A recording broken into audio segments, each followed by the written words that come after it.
MATC. The hunt for Brew October is presented by Network Health, Delta Dental, Annex Wealth Management, and Wintrust, Wisconsin's Bank, on News Radio 620 WTMJ Milwaukee.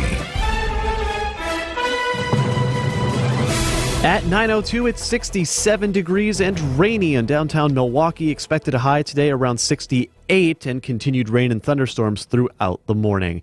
From the WTMJ Breaking News Center, I'm Adam Roberts. More questions than answers still this morning after the Wisconsin State Senate's chief clerk has resigned in the face of an undisclosed allegation. Senate Majority Leader Devin LeMahieu saying in a two-sentence statement, Michael Queensland resigned following a, quote, credible allegation.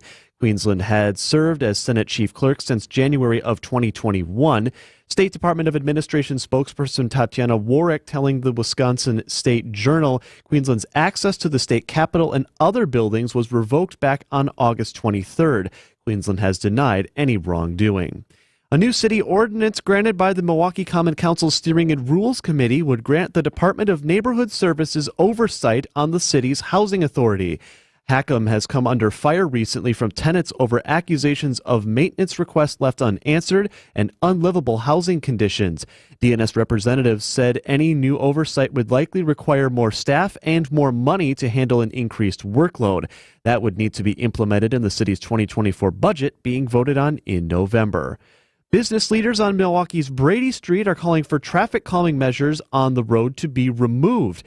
A letter from the Business Improvement District to city officials says new implementations are making things less safe for pedestrians and bikers by redirecting cars towards curb.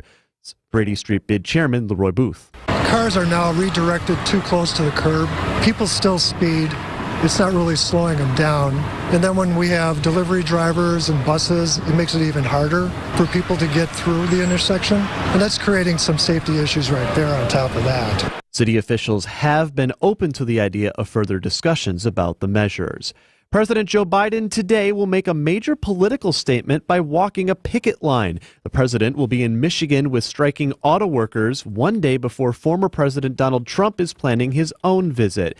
CBS News correspondent Nancy Cortez. Mr. Biden's trip today comes one day before former President Donald Trump is slated to skip the second GOP debate tomorrow to speak to auto workers in Michigan himself. Let's not forget, Michigan is a swing state, and both of these men are clearly already in general election mode. UAW President Shawn Fain is expected to join the president today in Michigan.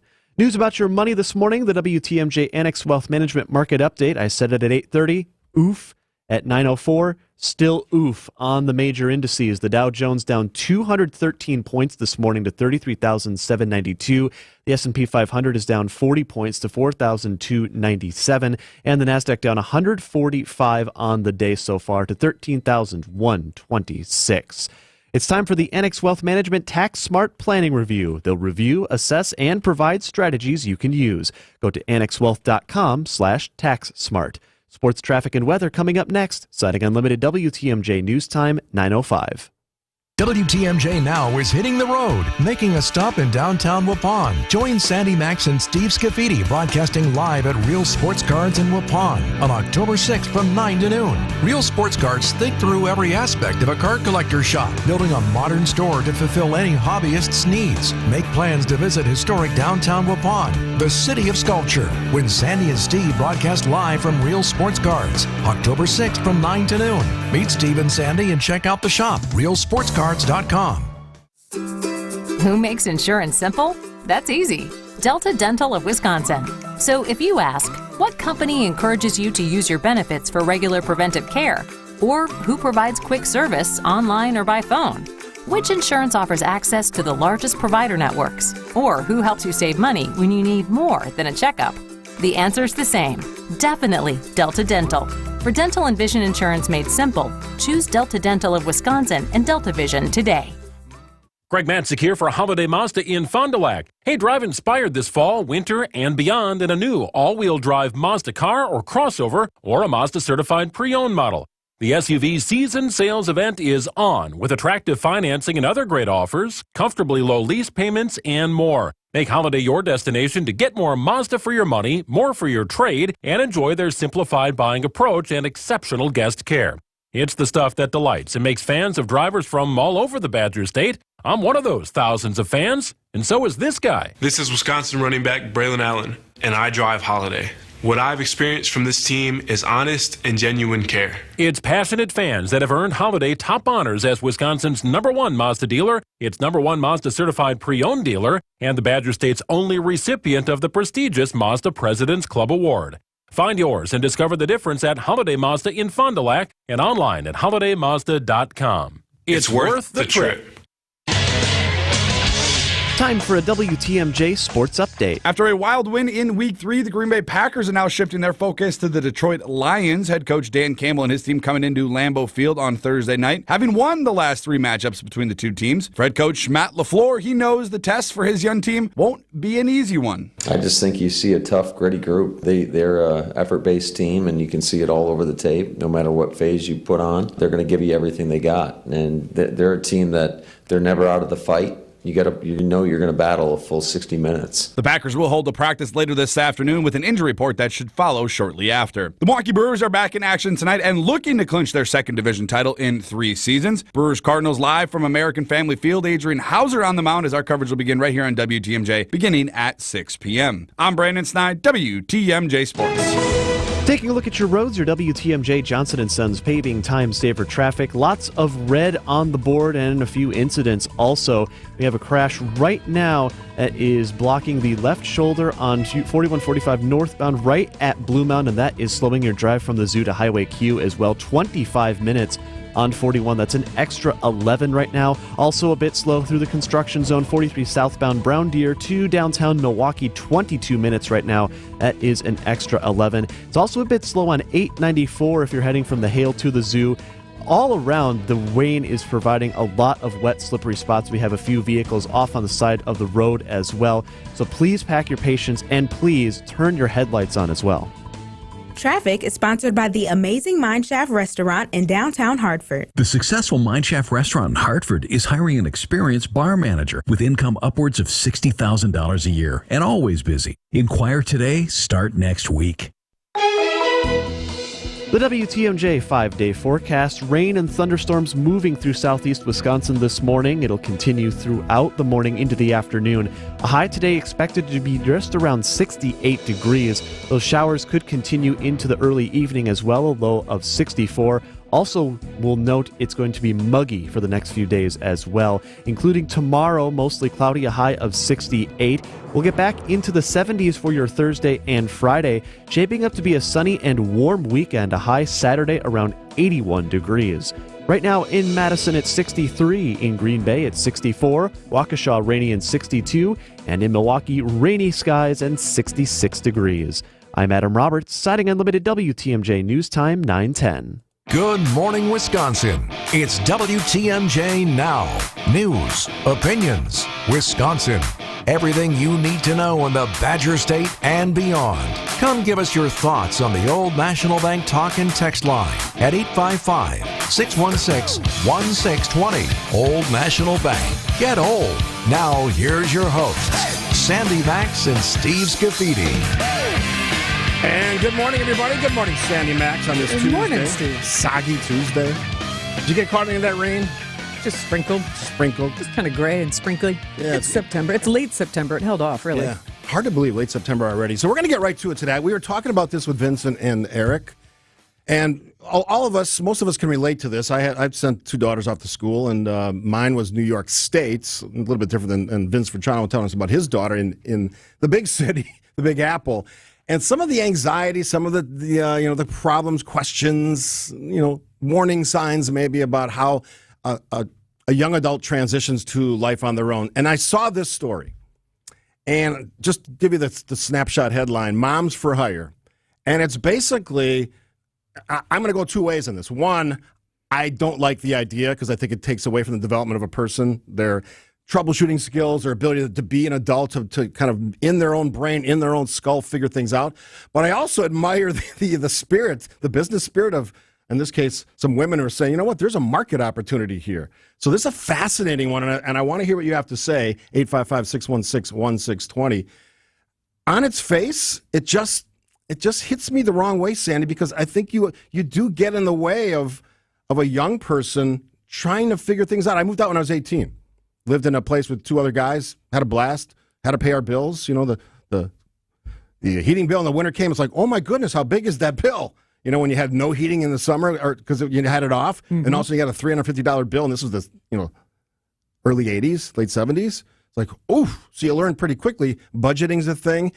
Do you get the sense this is a good idea or a bad idea? I think there are angles to it, but certainly the college experience, or like you, just moving out and moving on with your life, that first step after high school is independence. It's learning.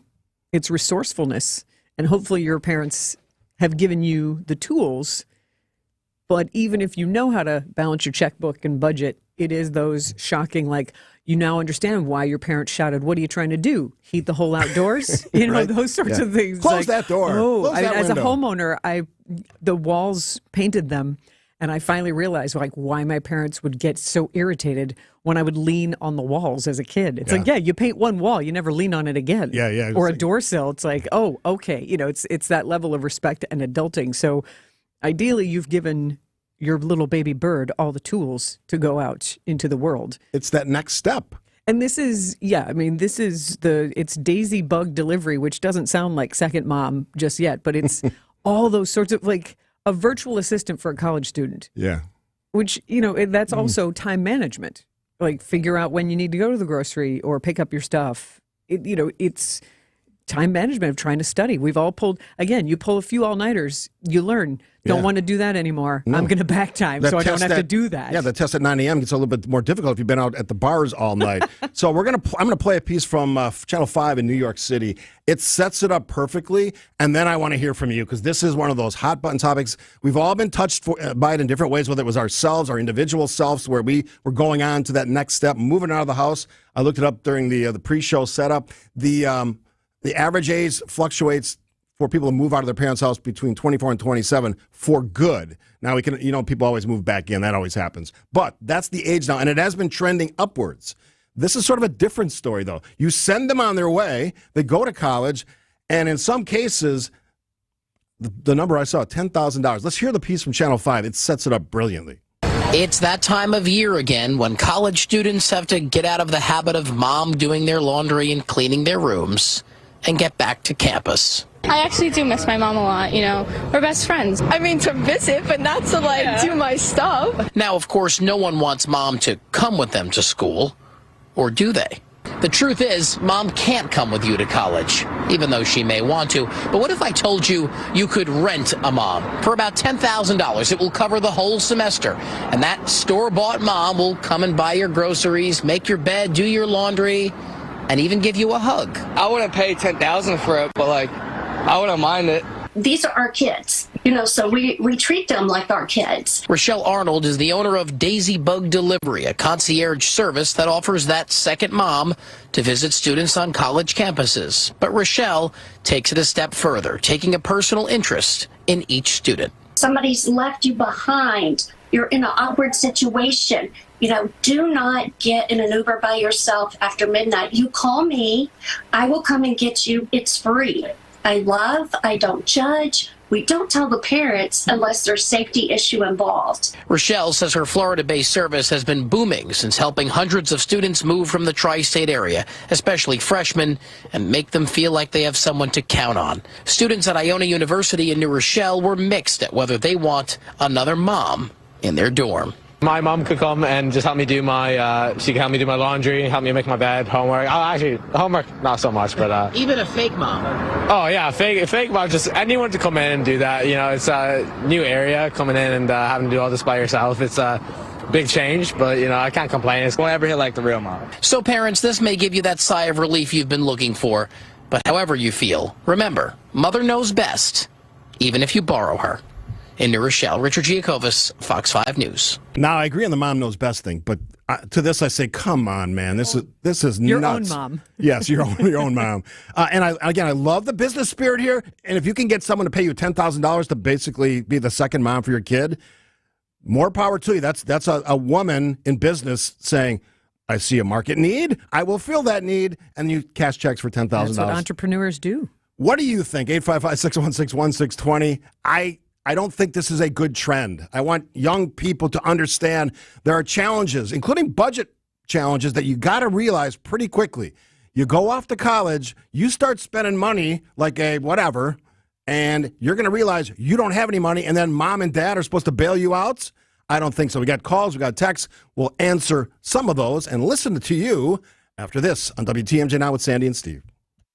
More of WTMJ Now after this.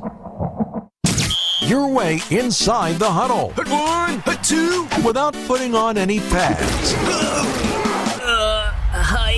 It's Green and Gold Insiders on Wisconsin's Afternoon News. No one's going to feel sorry for you. Matt LaFleur likes to tell us that all the time. No one's going to say, oh, well, these poor guys, they have all these rookies. We're going to take it easy on them. Nobody's going to do that. Every day of the regular season at 4:15. It's Green and Gold Insiders all season long. Right here on WTMJ.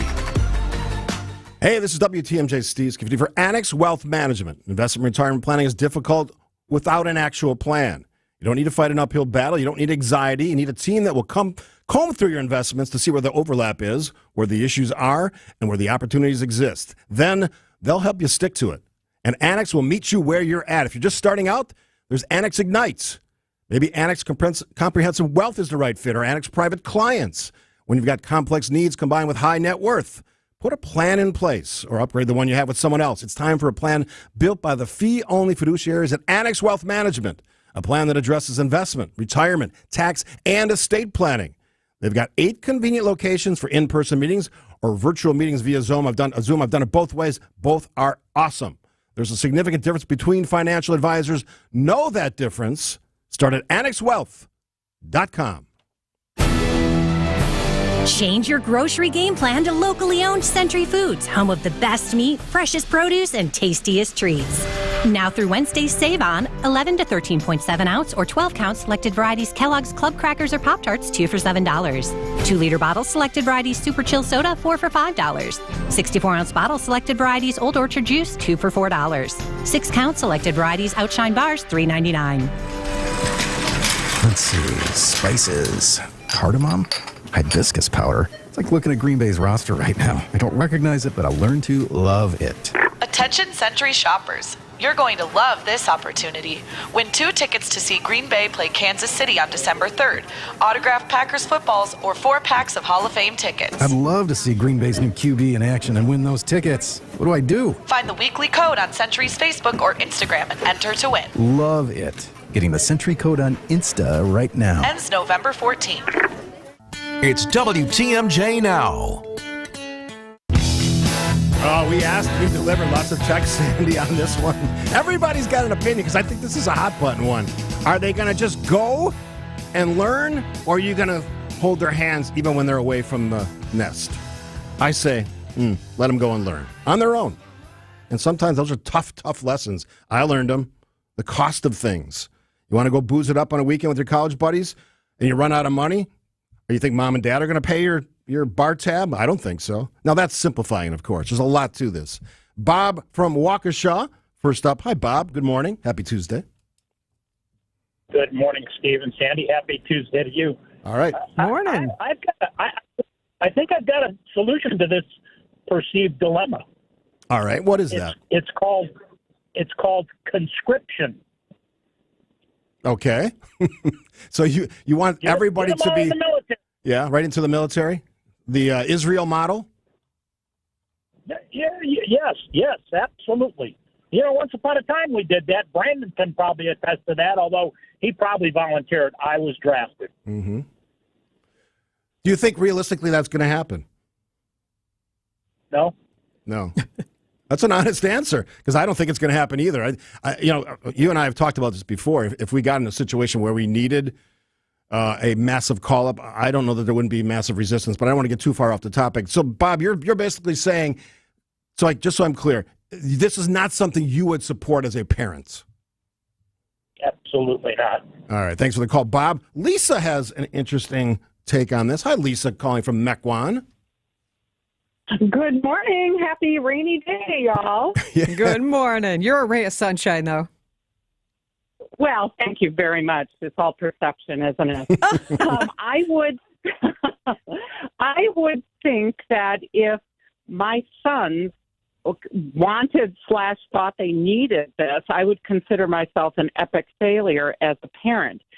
You send your child off to college equipped with some basic skills of laundry, cooking, financial acumen, making your bed, and then checking in when you have like an emotional upheaval. You check in with your parents about this kind of thing, and if you don't have these basic skills when you go off to college, ask for the parent. Yeah, I think that's a great point. Thanks for the call, Lisa. I think that says it exactly. If you don't teach your children great communication skills, maybe some personal finance things, because I know when I was young, we all worked. I worked at Century Foods when I was 14 as a bagger, made $1.25 an hour. That was expected of me to go do something. I'm not going to, my parents were going to let me lay around the house. I wanted to play with Lisa and ask her, but if she would support that because it would give the student more time to focus on their studies. I would think that Lisa and I could have had a chuckle over that. It's an interesting thought, but $10,000 for a semester? But I would say, as much as you keep saying that, I did look on the Daisy Bug Delivery website, and it was a lot of per errand type charges. How much you use it. Yeah. And so grocery shopping for $55 and airport drop off and picking up prescriptions and, those sorts of errands. But, I looked at the biographies of each of the 4 staff members, and if you go with the entrepreneurial angle, these seem like nice people, almost near retirement age, looking for flexible schedules. Like one woman switched to working for Daisy Bug Delivery to have a flexible schedule instead of her full-time career as a zoologist because her husband's going through some medical stuff. Yeah, that's the brilliance of this. And it's based in Florida, and they all seem like really nice people. It's like, and you're hiring people who are natives of Florida, so they can help you get around and feel more comfortable if you're from out of the state. So it's an interesting opportunity as after we all went through 2020 and kind of reevaluated our lives, how can we make a living in the hustle culture, non-traditional 9-to-5 job culture? This Side is an interesting hustle. option. Yeah, it's again brilliant, and I would expect to see more of this, not less, because there's a generational question here as well. Are there real significant differences between the generations? Are the expectations of parents different, kids different, students different? And you set this up near one of the more expensive colleges, because I'm not finding it immediately, but on the Old National Bank talk and text line 855-616-1620, one of our texters said, look, the 1% is going to pay for this to make sure their wealthy child feels supported and taken care of. So if you can figure out how to make money, making another family feel like their child is protected, and why not? Except that, yes, all the other texters are like, what generation are we raising? Yeah. So at what point does the harsh reality, when they finally graduate and get to the first job, and that boss goes, oh my God, wait a minute, you don't know how to pick up your own groceries? Yeah. Or you brought your mom to the job interview? It's like, or your second mom to the job interview, exactly. Your hired mom? Yeah. How much does that cost? From Gail in Wauwatosa, entrepreneurs need to help society, not hurt it. And this surrogate mom business hurts society. Could we make young adults even more dependent? Not a good idea. My kids are more independent than I was because I let them learn and make mistakes as they mature. It works. I'm going to use my personal example because I have 2 very smart daughters. And I credit my wife because I traveled for a living for 20 plus years. My wife, Kathy, raised the girls for the most part. I mean, I was there on weekends and stuff. But she raised them to be independent, fiercely independent. So they went on their way. My youngest daughter went to New York State. Upstate New York. Mm-hmm. And she was kind of a homebody and really attached to me, Dad. And we still have that relationship as she does with her mom. And after a week, she figured it out because we gave them the skills that they could figure that out. Great communication skills, understanding of money. They both worked through high school. They had that foundation, level. Yeah, sure. yeah. So that was my experience. My other daughter, same thing. She went off to Madison, eventually lacrosse. Very, very independent, fiercely independent. And I think if we get away from that, and again, my example, I moved out when I was 18. That's not everybody's example because the average age now is between 24 and 27. I think if we get away from that, I understand the educational piece, more time to focus. And in some circumstances, that might make perfect sense, especially if you're talking about the fields of medicine, law, Man, I have a nephew who's going to Marquette Law. That's not an easy gig. Oof. Torts alone weeds out the riffraff. Yeah, so I mean that's something to consider. But knowing my nephew Mitchell, his mom's not paying for someone to make his bed. That's not happening. Quick break. Sandy, Steve, WTMJ Now. More of WTMJ Now after this. Vince Vitrano here from Wisconsin's Morning News, reminding you to subscribe to the Wisconsin's Morning News podcast. We update it every day with every segment, every interview, and every bit we do on the show. Wait, we don't do bits on the show. If my intelligence is artificial, then why am I smarter than you? Absolutely boat race.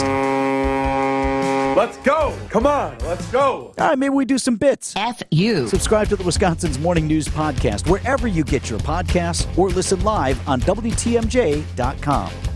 Exergen thermometers are a top choice of medical professionals at highly ranked hospitals across the U.S. Accuracy matters, so make Exergen the chosen thermometer for your home and family. Russ bought his first home in Wisconsin with a mortgage from AccuNet when today's college freshmen were still in diapers. A few Friday mornings ago, Russ emailed saying he and his wife were ready to buy their forever home, and by 4 o'clock, we were all on a conference call with their real estate agent talking about what it would take to write a winning offer in today's inventory-starved market. And then it happened. They met their dream home face-to-face Saturday afternoon and wrote an offer $15,000 over asking, accompanied by an AccuNet property-specific pre-approval letter that guaranteed they could make good on that offer without selling their existing home first and without requiring an appraisal. That's right, no appraisal required, which both the listing agent and seller loved. I can't promise your very first offer will be accepted like Russ and Julie's, but I will promise AccuNet can help you and your agent craft the most attractive offer possible. Hey, don't settle for a flimsy, unimaginative bank pre-approval. Get started with your rock-solid, guaranteed pre-approval by clicking on the blue button today at accunet.com.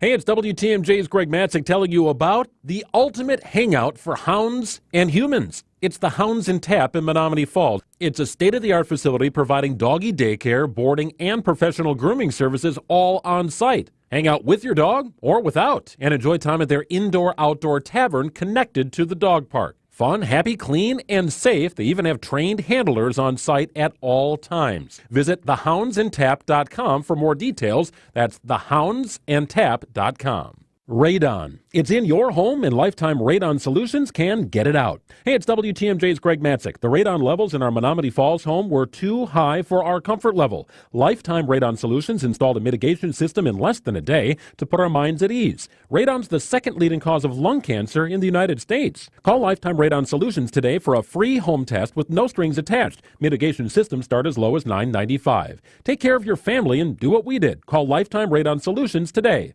LifetimeRadon.com. WTMJ Now. Oh, would you rent a mom or hire a mom for your kid who's gone off to school or left the nest? Mary from Horicon is on the phone lines. Hi, Mary. Welcome to the show. Happy Tuesday. Hi. I agree with most of what everyone said, but something keeps sticking in my head on this topic. I would be open to, what if, the parent just had a subscription with a service like this? Child doesn't need to know.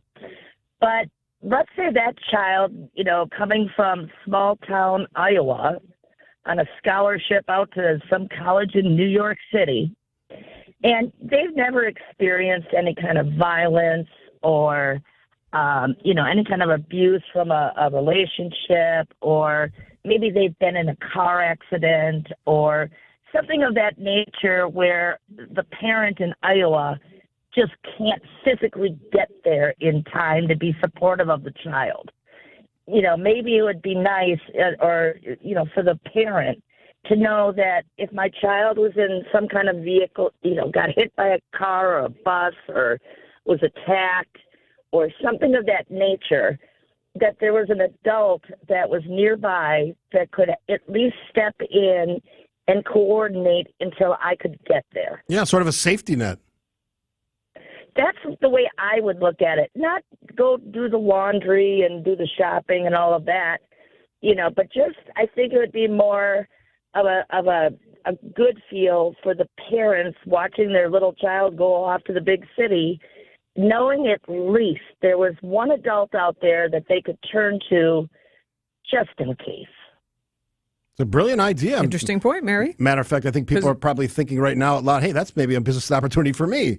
A safety net for kids who are out at school. Well, we know that departure is very traumatic and dramatic for a lot of parents doing that separation and saying goodbye. And the other thing is, a lot of these kids, they may be mature. Their parents brought them up right, taught them how to do their laundry, get their prescriptions, and all the rest. But there's just so many life situations that we experience, I think, in our 20s that you just can't, you don't know. You just don't know if and when they're going to happen. But wouldn't it make that parent feel just a little more comfortable knowing there's just some type of safety net? Yeah, a common sense response, Mary. Great call. Thanks for taking the time to call. It's almost like insurance. Yeah. I have zero problem with that one because I can imagine, I was talking about upstate New York, but you send your kid off to a big city school.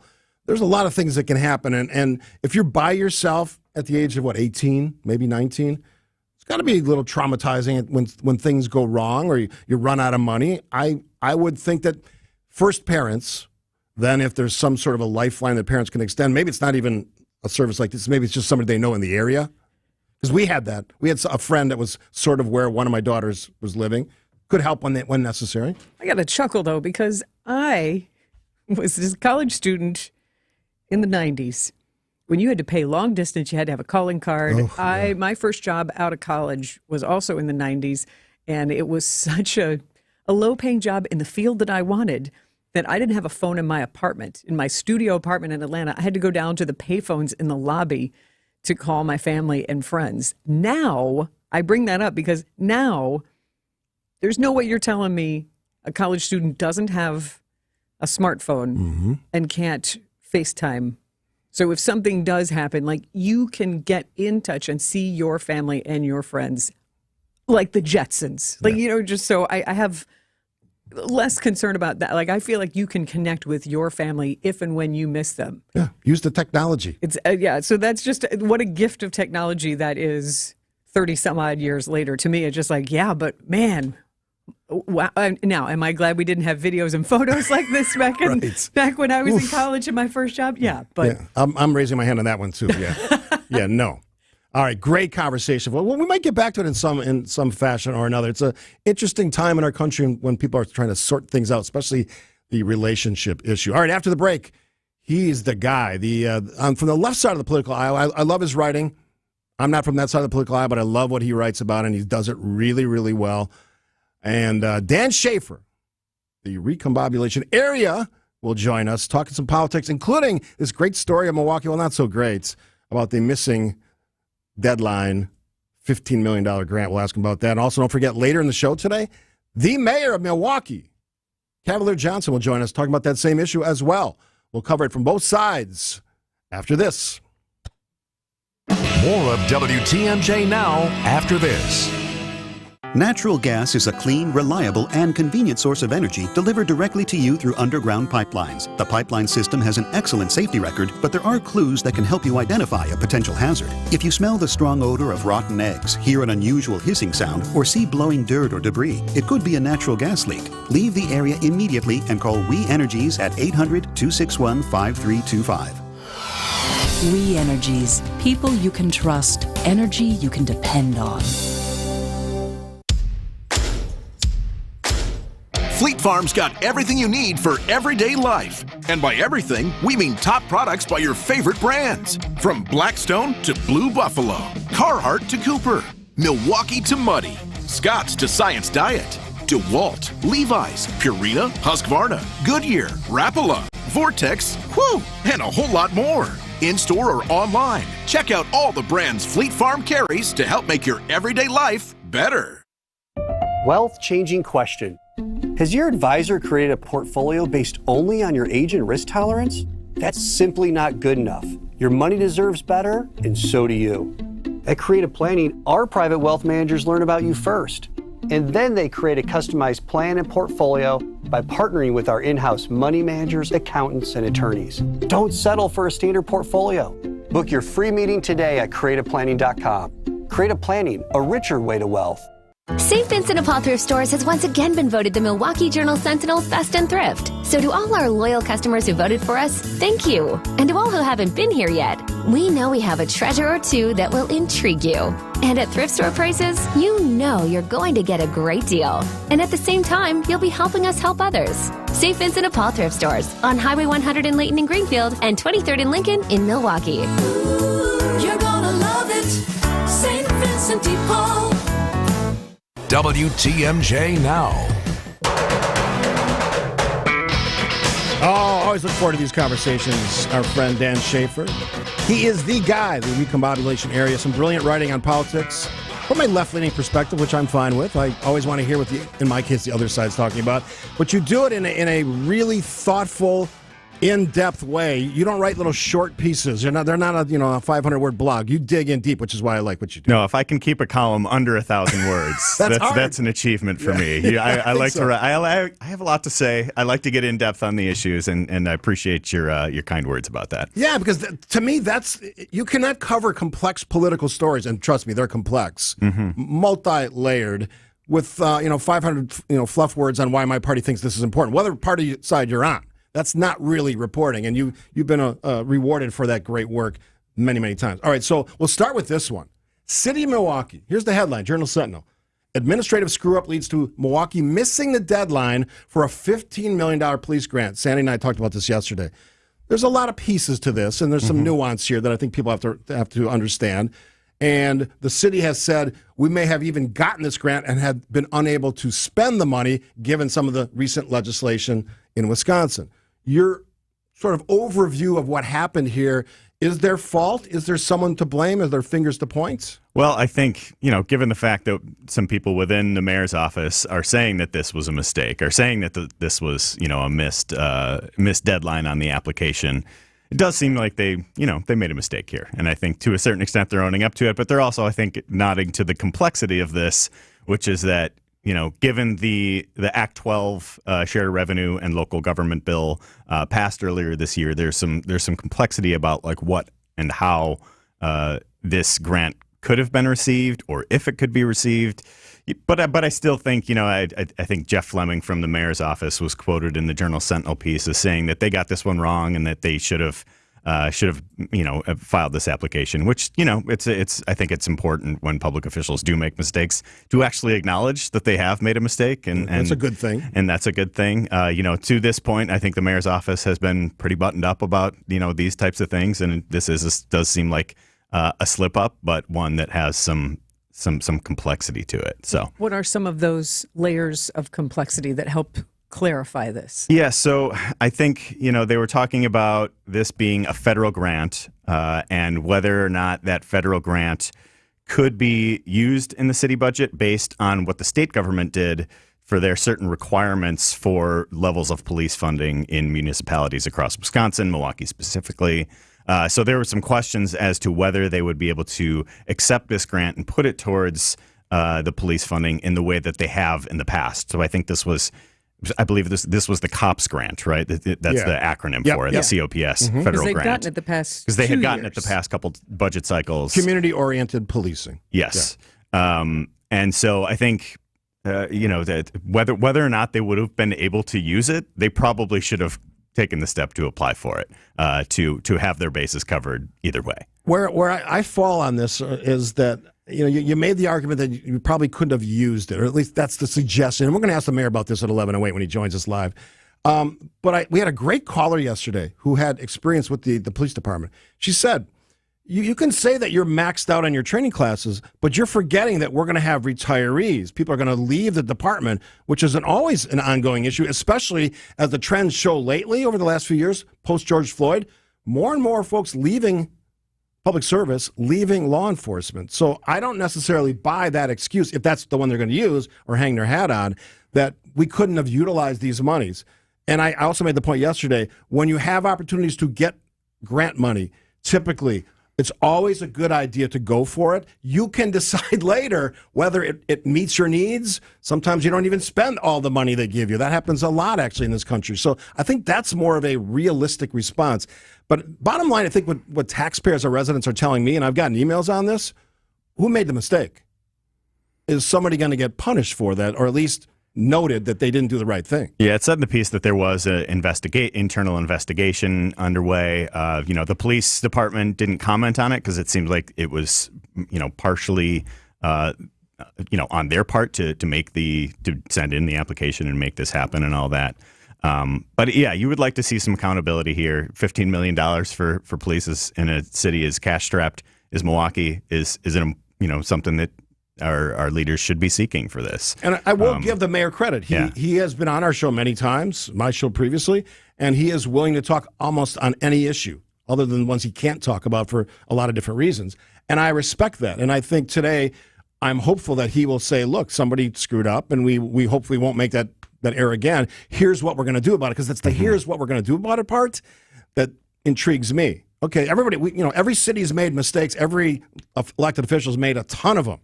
What do you do next? What do you do after? That's the thing that I'm looking for the mayor. That's the accountability question, right? You don't know exactly how that's gonna come down. It's going to be interesting to see what he has to say on that. Absolutely. Dan Schaefer, our guest on every Tuesday leading up to the election next year, and maybe beyond, because we love you so much. Dan Schaefer from the Recombobulation area. Also that famous sign at Mitchell Field that everybody takes a picture at. That's Most right. people. I get people sending me pictures at the Recombobulation area all the time. I always know when my friends are traveling. I know you do. Yeah. I missed the opportunity. I was just traveling. I should have taken a picture because my wife pointed to the sign and goes, Dan Schaefer. I go, yes, that's the guy. Look at that. Synonymous. Very good. That's right. When my wife, Kathy's pointing out political connections, or in your case, a show connection, then you've really done it, because she's not a good listener on my show. She's busy. She's got stuff to do. She listens selectively, which is probably the best way to listen. All right, Sandy and Steve, after the break, there's a big Republican debate happening soon.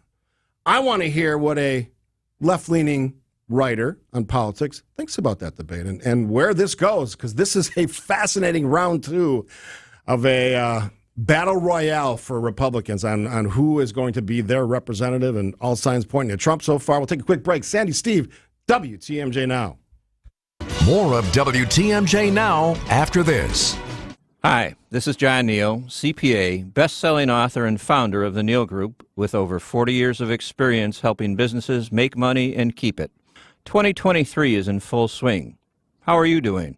Do you have money in the bank, or are you just getting by? Doing the same old and expecting different results? We help you look at your numbers and understand what they mean so you can make better business decisions. How would you like an extra $10,000 or $100,000 in your bank account? I thought you might. Using tried and true strategies, we have helped countless businesses increase their profits and lower stress. Our Neal deal guarantees you will increase your profits or you don't pay us. Really. If you want to get started on the road to making more money and having less stress, visit nealgroup.net right now. That's NEAL group.net. The first meeting is free to see if we can help you put more money in your pocket. Again, that's nealgroup.net.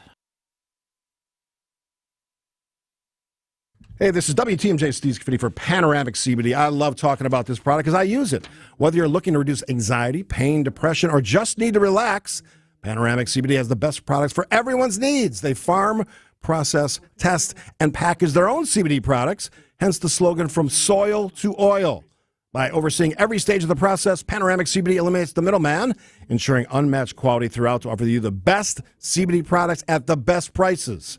For you, and this is the latest development, and your pets. Shop local, shop Wisconsin, from soil to oil, PanoramicCBD.com. Hey, WTMJ's John Mercure here. When it comes to memory care and assisted living, you want a team that knows compassion and empathy. That's Azura Memory Care and Assisted Living. I know, my grandma was in assisted living. I have an aunt, one of my favorite aunts, right now in memory care. At Azura, they specialize in caring for those with early to late stage Alzheimer's or other related dementia symptoms. They provide additional daily living assistance for those with cognitive decline. 14 locations in Wisconsin, AzuraLiving.com, Wisconsin-based, family-owned. The teams I trust are at Azura. AzuraLiving.com. Siding Unlimited, named the best window installers, not just here, but in the whole USA. Get the best. Siding Unlimited, 3-time winner as America's best window installer. For windows, you call Siding Unlimited first and directly. SidingUnlimited.com. With Social Security, the longer you wait, the more money you may get. Deciding when to start taking your Social Security benefits is one of the most important retirement decisions you'll make. Our team of advisors at Drake & Associates can show you the options and help you decide on the best decision for you and your situation. You spent decades paying in, optimize what comes out. Our experienced team can help you squeeze every penny out of your Social Security benefits. I'd love to get you our Retirement Ready Toolkit, which includes guides such as the Social Security decision. To receive this complimentary toolkit, call or text SS to 414-409-9982. That's calling or texting SS to 414-409-9982. Investment advisory services provided by Drake & Associates, LLC, an SEC-registered investment advisor. Insurance products are offered through a separate company, Loft Financial Advisory Group, LLC, a Wisconsin insurance agency. Clients are under no obligation to purchase any recommended insurance products. WTMJ Now. Joining us in studio, as he does every Tuesday, Dan Schaefer from the Recombobulation area. Brilliant writing on politics, state, national. We're going to talk some national stuff. Big round 2, second debate in California for the Republican candidates. I think there's 7 this time. Does that sound right? Asa Hutchinson is not in currently, but you never know because these things can change at the last minute. I think they're actually getting confirmed today. I have a friend who's reporting there, and I asked her, okay, so who's confirmed? And they're still going to find out today. Yeah, so there's 24 hours before. Yeah, and now Bill and Joel told us, especially Bill, that this number should have been winnowed already, and here we're still talking about a pretty large number. As a left-leaning political writer, your sense of the Republican race? Well, I still think it is looking like Trump is going to win, pretty obviously. He's way, way ahead in the polls. I think DeSantis, as the start of the race, a few months ago, was the most credible challenger.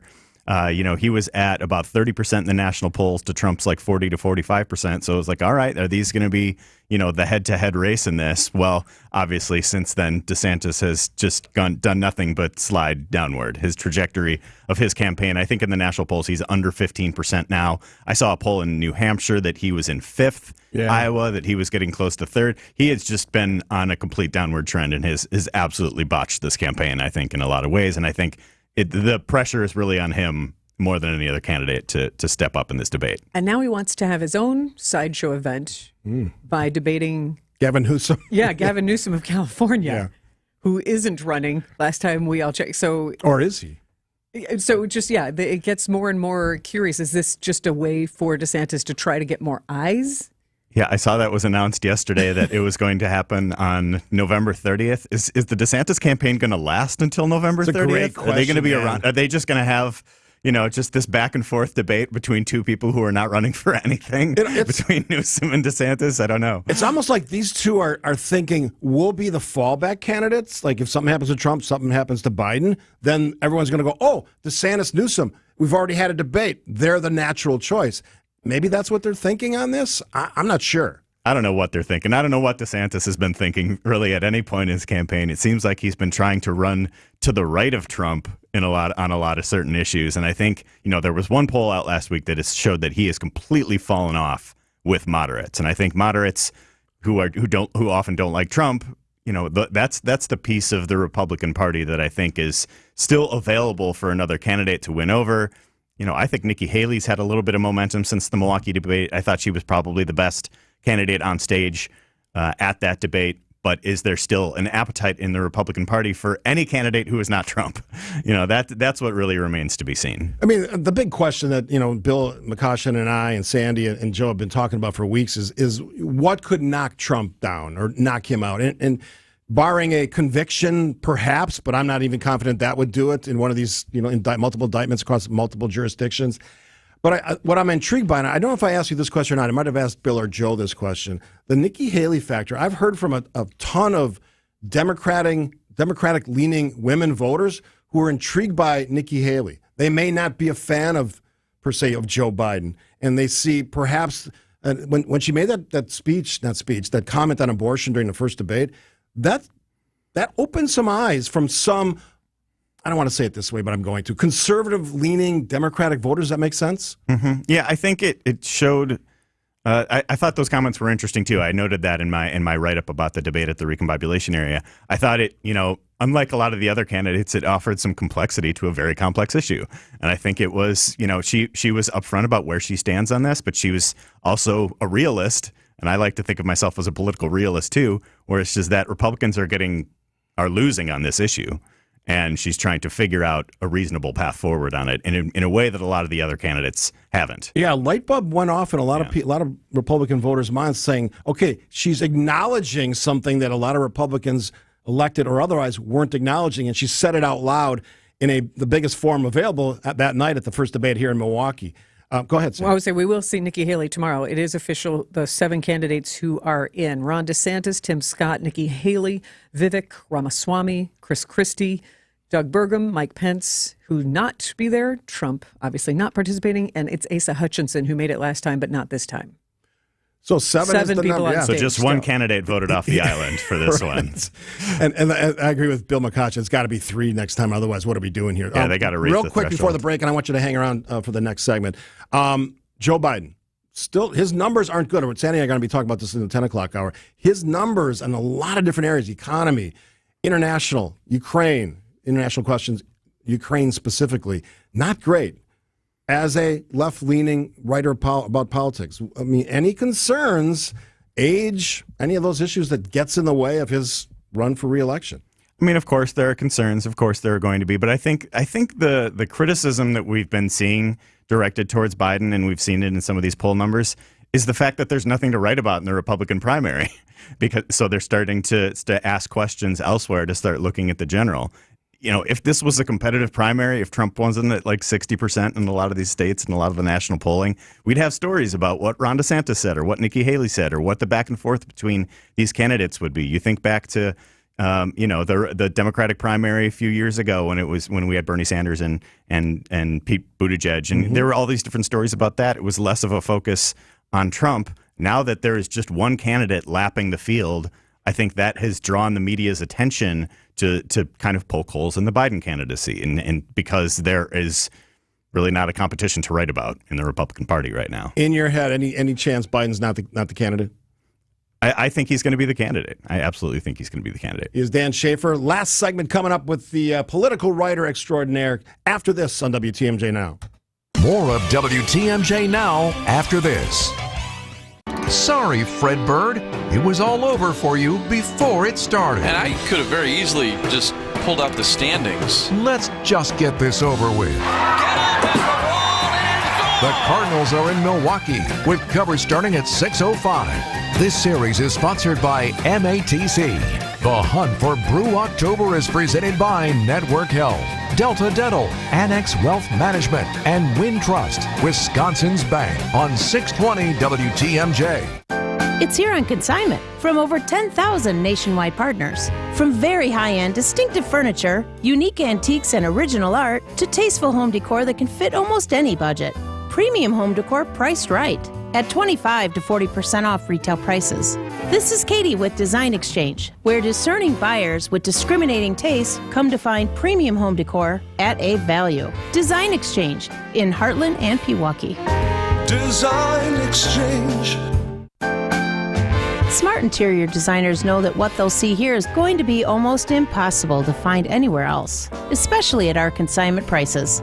Premium home decor that's gently loved and close to new. And what we carry can raise the wow factor of anyone's home decor.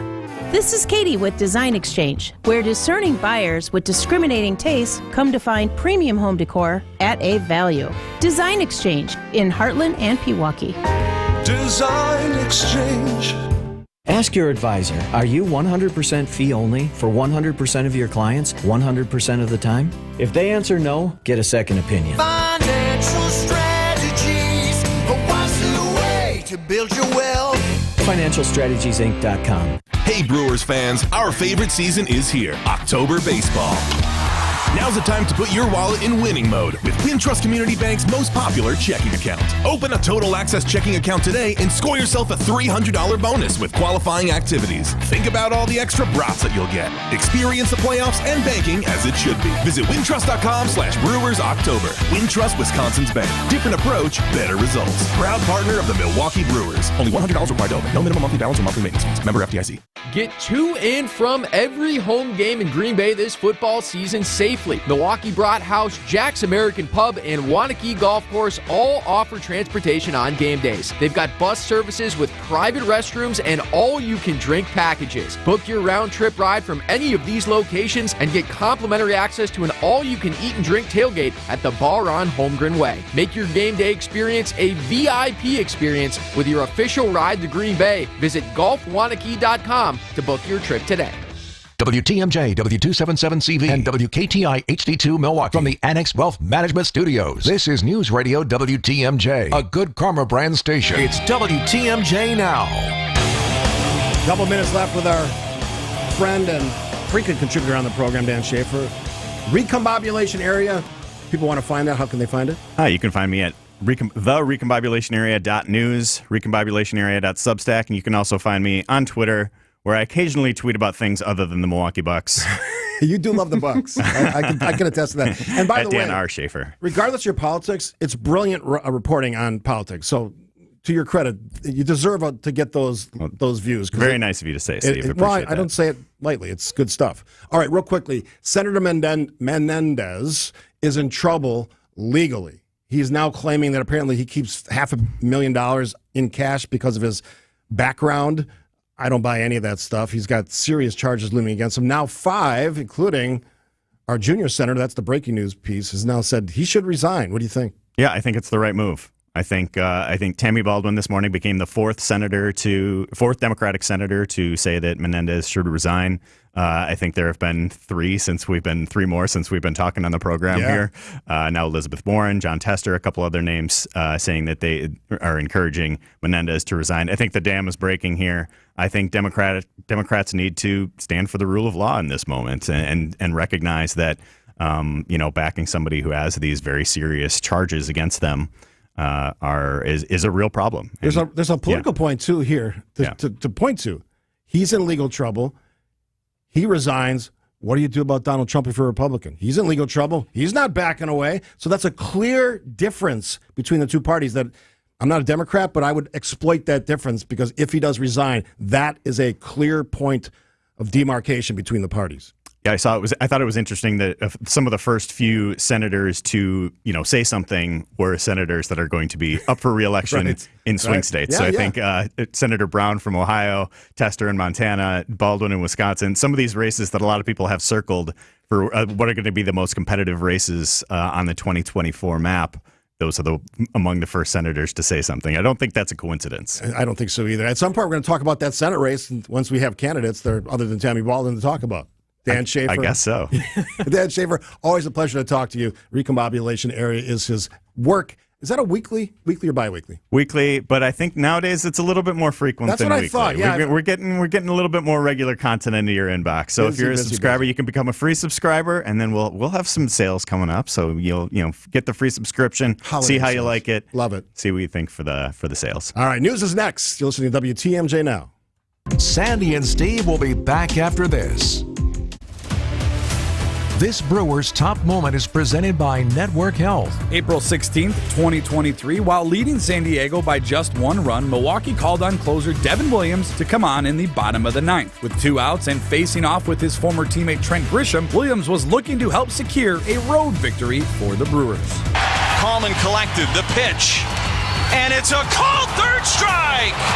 Devin Williams! This Brewers Top Moment is presented by Network Health. Hi, I'm John McGivern. If you're looking for a Medicare plan with freedom and flexibility, choose a Network Health Medicare Advantage plan. Plans start as low as $0 a month with $0 doctor visits and $0 prescription drugs, plus vision, hearing, and dental benefits. For 40 years, Network Health has been a trusted expert in making health insurance affordable and understandable. Don't wait. Call 833-7-NETWORK today. Sorry, Fred Bird. It was all over for you before it started. Let's just get this over with. The Cardinals are in Milwaukee with coverage starting at 6:05. This series is sponsored by MATC. The Hunt for Brew October is presented by Network Health, Delta Dental, Annex Wealth Management, and Wintrust, Wisconsin's Bank, on News Radio 620 WTMJ Milwaukee.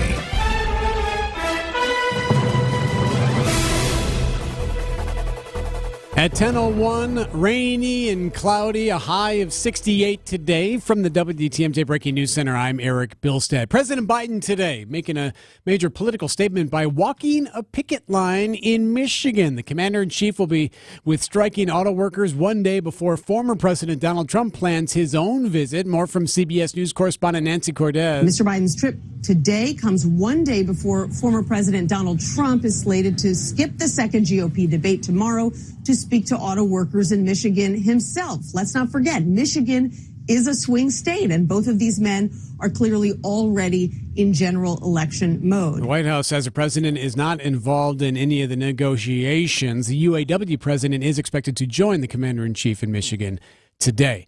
A Milwaukee police officer in serious but stable condition after a hit-and-run crash on the city's north side. This happened near 35th and Meineke. Vehicle blew a stop sign. Occupants of that vehicle ran off on foot. Police still searching for unknown suspects there. The hunt for Brew October is on. The magic number for the Milwaukee Brewers is 1. That means a win tonight over the Cardinals or a loss by the Cubs will clinch the NL Central Division for the Crew. Now, manager Craig Counsell says they're excited about being back home to clinch at American Family Field in front of the fans and in front of Mr. Baseball, Bob Uecker. We've all had that thought on our mind about, Bob, like just calling World Series games and having that shot to do that and traveling with us during the postseason. Counsell, a guest on Wisconsin's Morning News. Now, the Brewers are expected to host a wild card series next week. A best-of-3 series Tuesday through Thursday. Now, Brewers president of business ops Rick Schlesinger says the uncertainty of postseason causes some headaches with the scheduling of workers. Normally, we would be scheduling our ushers, our parking attendants, concession workers well in advance. Now we literally have to say, guys, we need you for Tuesday, Wednesday, and potentially Thursday. I just don't know when we need you. This will be the 9th playoff appearance for the Brewers in history. Brewers and Cardinals tonight to clinch the NL Central Division. Right here on WTMJ, first pitch around 6:35. Our coverage begins at 6:05. No damage reported after a brief tornado touched down in western Wisconsin on Monday evening. The twister touching down east of New Glarus in northern Greene County. No severe thunderstorm or tornado warnings in effect at the time. Time now for news about your money. In the WTMJ Annex Wealth Management Market Update, right now the Dow is down 235. The NASDAQ is down 142. And the S&P also down 42. It's time for the Annex Wealth Management Tax Smart Planning Review. They'll review, assess, and provide strategies you can use. Go to annexwealth.com/taxsmart. Sports, traffic, weather next. Siding Unlimited, WTMJ News Time, 10:04. Sharpen your investment and retirement strategy at the Annex Wealth Management Navigating the Markets presentation. What are the headwinds for portfolios in excess of $1 million? Will the long-awaited recession actually happen? And what can you do to calibrate your portfolio? Navigating the Markets takes place October 5th at the Sharon Lynn Wilson Center for the Arts in Brookfield. This premier event is open to everyone. Complete details and sign up at annexwealth.com/events. The American economy is at a critical juncture. What's next? Join us for Navigating the Markets from Annex Wealth Management. Pella Windows and Doors of Wisconsin plays at an MVP level. They came in ahead of time, make sure they had all of the measurements. When the Pella people left, you had no idea they had been here. You just had the new window. They're great professionals, Gina, and some of the best in the world at what they do. Right now, pay as low as $19 a month per window or $75 per month on patio doors. Visit PellaWI.com today. $6.99 APR for 120 months. Certain restrictions apply. See showroom for details. Offers end 9/30/2023. I know. Mondays and Tuesdays can be a challenge. John Mercure from WTMJ here. Brighten up your day with a free dinner at the historic Fox and Hound Supper Club. With the fall colors here, now is the time to experience the Fox and Hounds near beautiful Holy Hill. Enjoy your favorite steak, seafood, a big pasta dish, a huge fresh salad, even the steak and lobster. Any dinner on the menu, your second one is free. Desserts and ice cream drinks. Buy one, get one free, and I love the desserts. Sip on a delicious Manhattan, enjoy an old-fashioned, bourbon, or select from over 100 fine wines. The Fox and Hounds, tucked into the Kettle Moraine, the setting is stunning. It's just off Highway 167, 2 miles east of the famous Holy Hill Shrine. The drive through the colorful Kettle Moraine Forest is breathtaking, a Wisconsin must-see. Escape from your kitchen tonight with a free dinner at the Fox and Hounds, voted the best supper club in the area. Tables are open. Visit foxandhoundsrestaurant.com and relax. Time for a WTMJ Sports Update. After a wild win in Week 3, the Green Bay Packers are now shifting their focus to the Detroit Lions. Head coach Dan Campbell and his team coming into Lambeau Field on Thursday night, having won the last 3 matchups between the two teams. For head coach Matt LaFleur, he knows the test for his young team won't be an easy one. I just think you see a tough, gritty group. They're an effort-based team, and you can see it all over the tape. No matter what phase you put on, they're going to give you everything they got. And they're a team that they're never out of the fight. You're going to battle a full 60 minutes. The Packers will hold a practice later this afternoon with an injury report that should follow shortly after. The Milwaukee Brewers are back in action tonight and looking to clinch their second division title in 3 seasons. Brewers Cardinals live from American Family Field. Adrian Hauser on the mound as our coverage will begin right here on WTMJ beginning at 6 p.m. I'm Brandon Snide, WTMJ Sports. Johnson & Sons paving time saver traffic. The weather causing some slowdowns all across the area, so be careful with that. The slippery conditions and the rain. One issue that we're dealing with that's slowing things down a bit is 43 northbound. This is before you get to the Hale interchange there. Right at the exit to Layton Avenue, 43 north, there's an accident there. You're going to see flashing lights and some crews on the scene there as they deal with that. You're getting around there, but they're dealing with a crash that's going to slow things down just a bit. The rest of the way looking good. However, you are again going to see some slowdowns because of the weather. Traffic is sponsored by Lynch McQuanago, the place you want to go. Lynch McQuanago. Chevrolets, Fords, Chryslers, Dodges, Jeeps, and Rams. All in one location. The place you want to go. Lynch McQuanago. Nobody sells for less than Lynch. The WTMJ 5-day forecast. Rainy and storms throughout the day, a high of 68. Tonight, cloudy with showers still likely, a low of 64. For Wednesday, cloudy, some scattered showers tomorrow, a high of 68. Thursday, partly cloudy, a high of 75. Friday, the high is 78. Saturday, sunny and warmer, a high of 81 on Saturday. I'm Eric Bilstead, Siding Unlimited, WTMJ News Time, 10:08. It's WTMJ Now. News, opinions, Wisconsin. Everything you need to know in the Badger State and beyond. Now, here's your hosts, Sandy Maxx and Steve Scaffidi. And good morning, everybody. Sandy Maxx alongside our beautiful Avenue Studios in beautiful downtown Milwaukee on a soggy Tuesday. And Sandy, looks like that weather's going to stick around today. But you know what? We've had a fantastic weather, summer and now fall, so I'm not going to complain about a little rain. Maybe our grass will green up a little bit. Sure. That's always a good thing. So we were talking to Dan Schaefer in the last hour about politics. Mm-hmm. Dan, one of the good writers, great writers in Milwaukee when it comes to state and national politics. His blog, The Recombobulation Area. Yeah. Doesn't get much more Milwaukee than that. Yeah, and somebody says, why are you praising so much? Because I like his work. And again, I'm not left-leaning, and anybody who listens to the show, my old show or this one knows that's the case. I respect his writing because he looks at it in depth, which is something we don't have enough of. Why am I smacking my hand on my fist? I don't know. He's knowledgeable. He's very knowledgeable. He knows his stuff. Mm-hmm. You don't have to agree with him. One of the things that we pride ourselves on is to let other people speak and to share their stories, their views, and their opinions built into the name of the show. And bring perspective. Yeah, WTMJ Now. Great stuff. All right.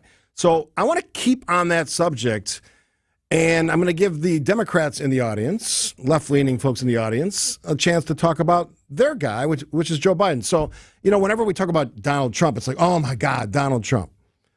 Why don't you talk about Joe Biden? Let's talk about Joe Biden. And I'm going to start with this. He's an incumbent president.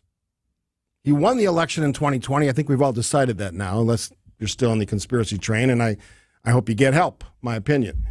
But the numbers are for an incumbent president who likes to tout his Bidenomics and his record on the economy, and I would say it's mixed at best. There's an interesting new poll out, ABC, that Washington Post ABC, I should say, that illustrates pretty clearly, and again, this could be an outlier. There's some suggestion that's not necessarily representative of what some of the other polls have shown, that shows in a head-to-head, Biden may not be head-to-head with Donald Trump. He may be trailing him, which, again, outlier poll. And I asked this question of Dan Schaefer in the last half hour, is that worrisome to Democrats? This is the guy, whatever you think about Gavin Newsom or, what are the other candidates that have been floating around that aren't really serious candidates, because it's really hard to derail an incumbent president who wants to run for re-election. We know that. And Donald Trump got his second chance. He lost it in 2020, but there was no chance that somebody else was going to grab that nomination. I don't think there's any chance here. So whether you're talking about the economy, mixed, immigration, you and I, Sandy, have talked about the fact that the numbers at the border are staggering.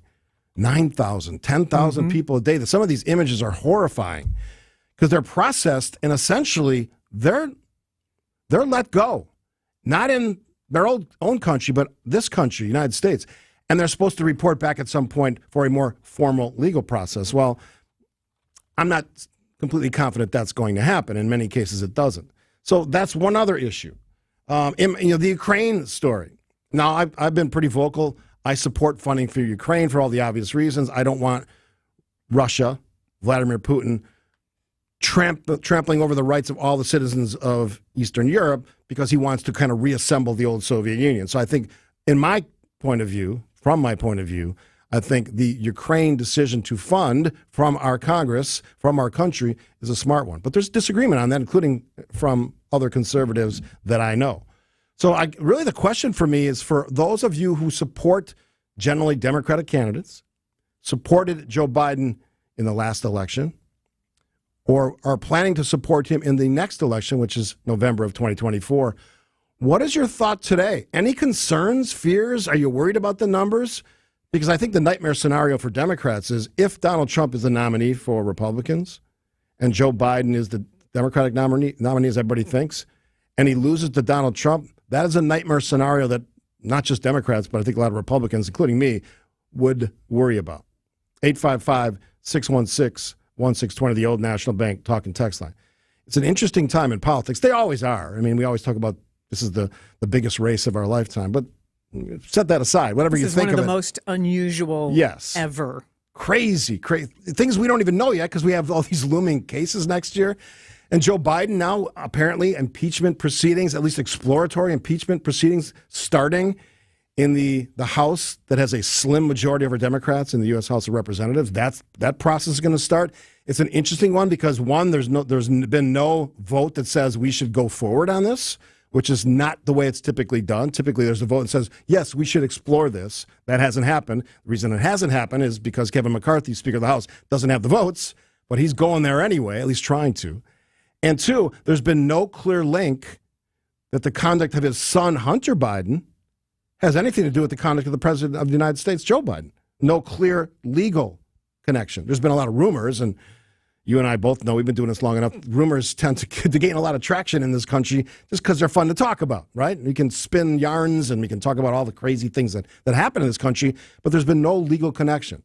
So I'm curious, you out there, if you're Democratic leaning, if you're thinking about your vote in 2024, what does these early polls, because we haven't had votes yet, say about the candidacy of a President Joe Biden running for re-election? Two-time vice president, 2 tenures under Barack Obama, serving in his final year of his presidency. I would say mixed results, from my opinion. Again, I even said this about Donald Trump. When you come out of a pandemic, nothing's easy. And this country has struggled in many ways to figure that all out. And the political piece of that is certainly something that we have to consider. What do you think? 855-616-1620. Love to hear from you. Text or calls. Sandy and Steve, WTMJ Now. More of WTMJ Now after this. Creative Planning presents Rethink Your Money with John Hagenson, Saturday afternoon at 1.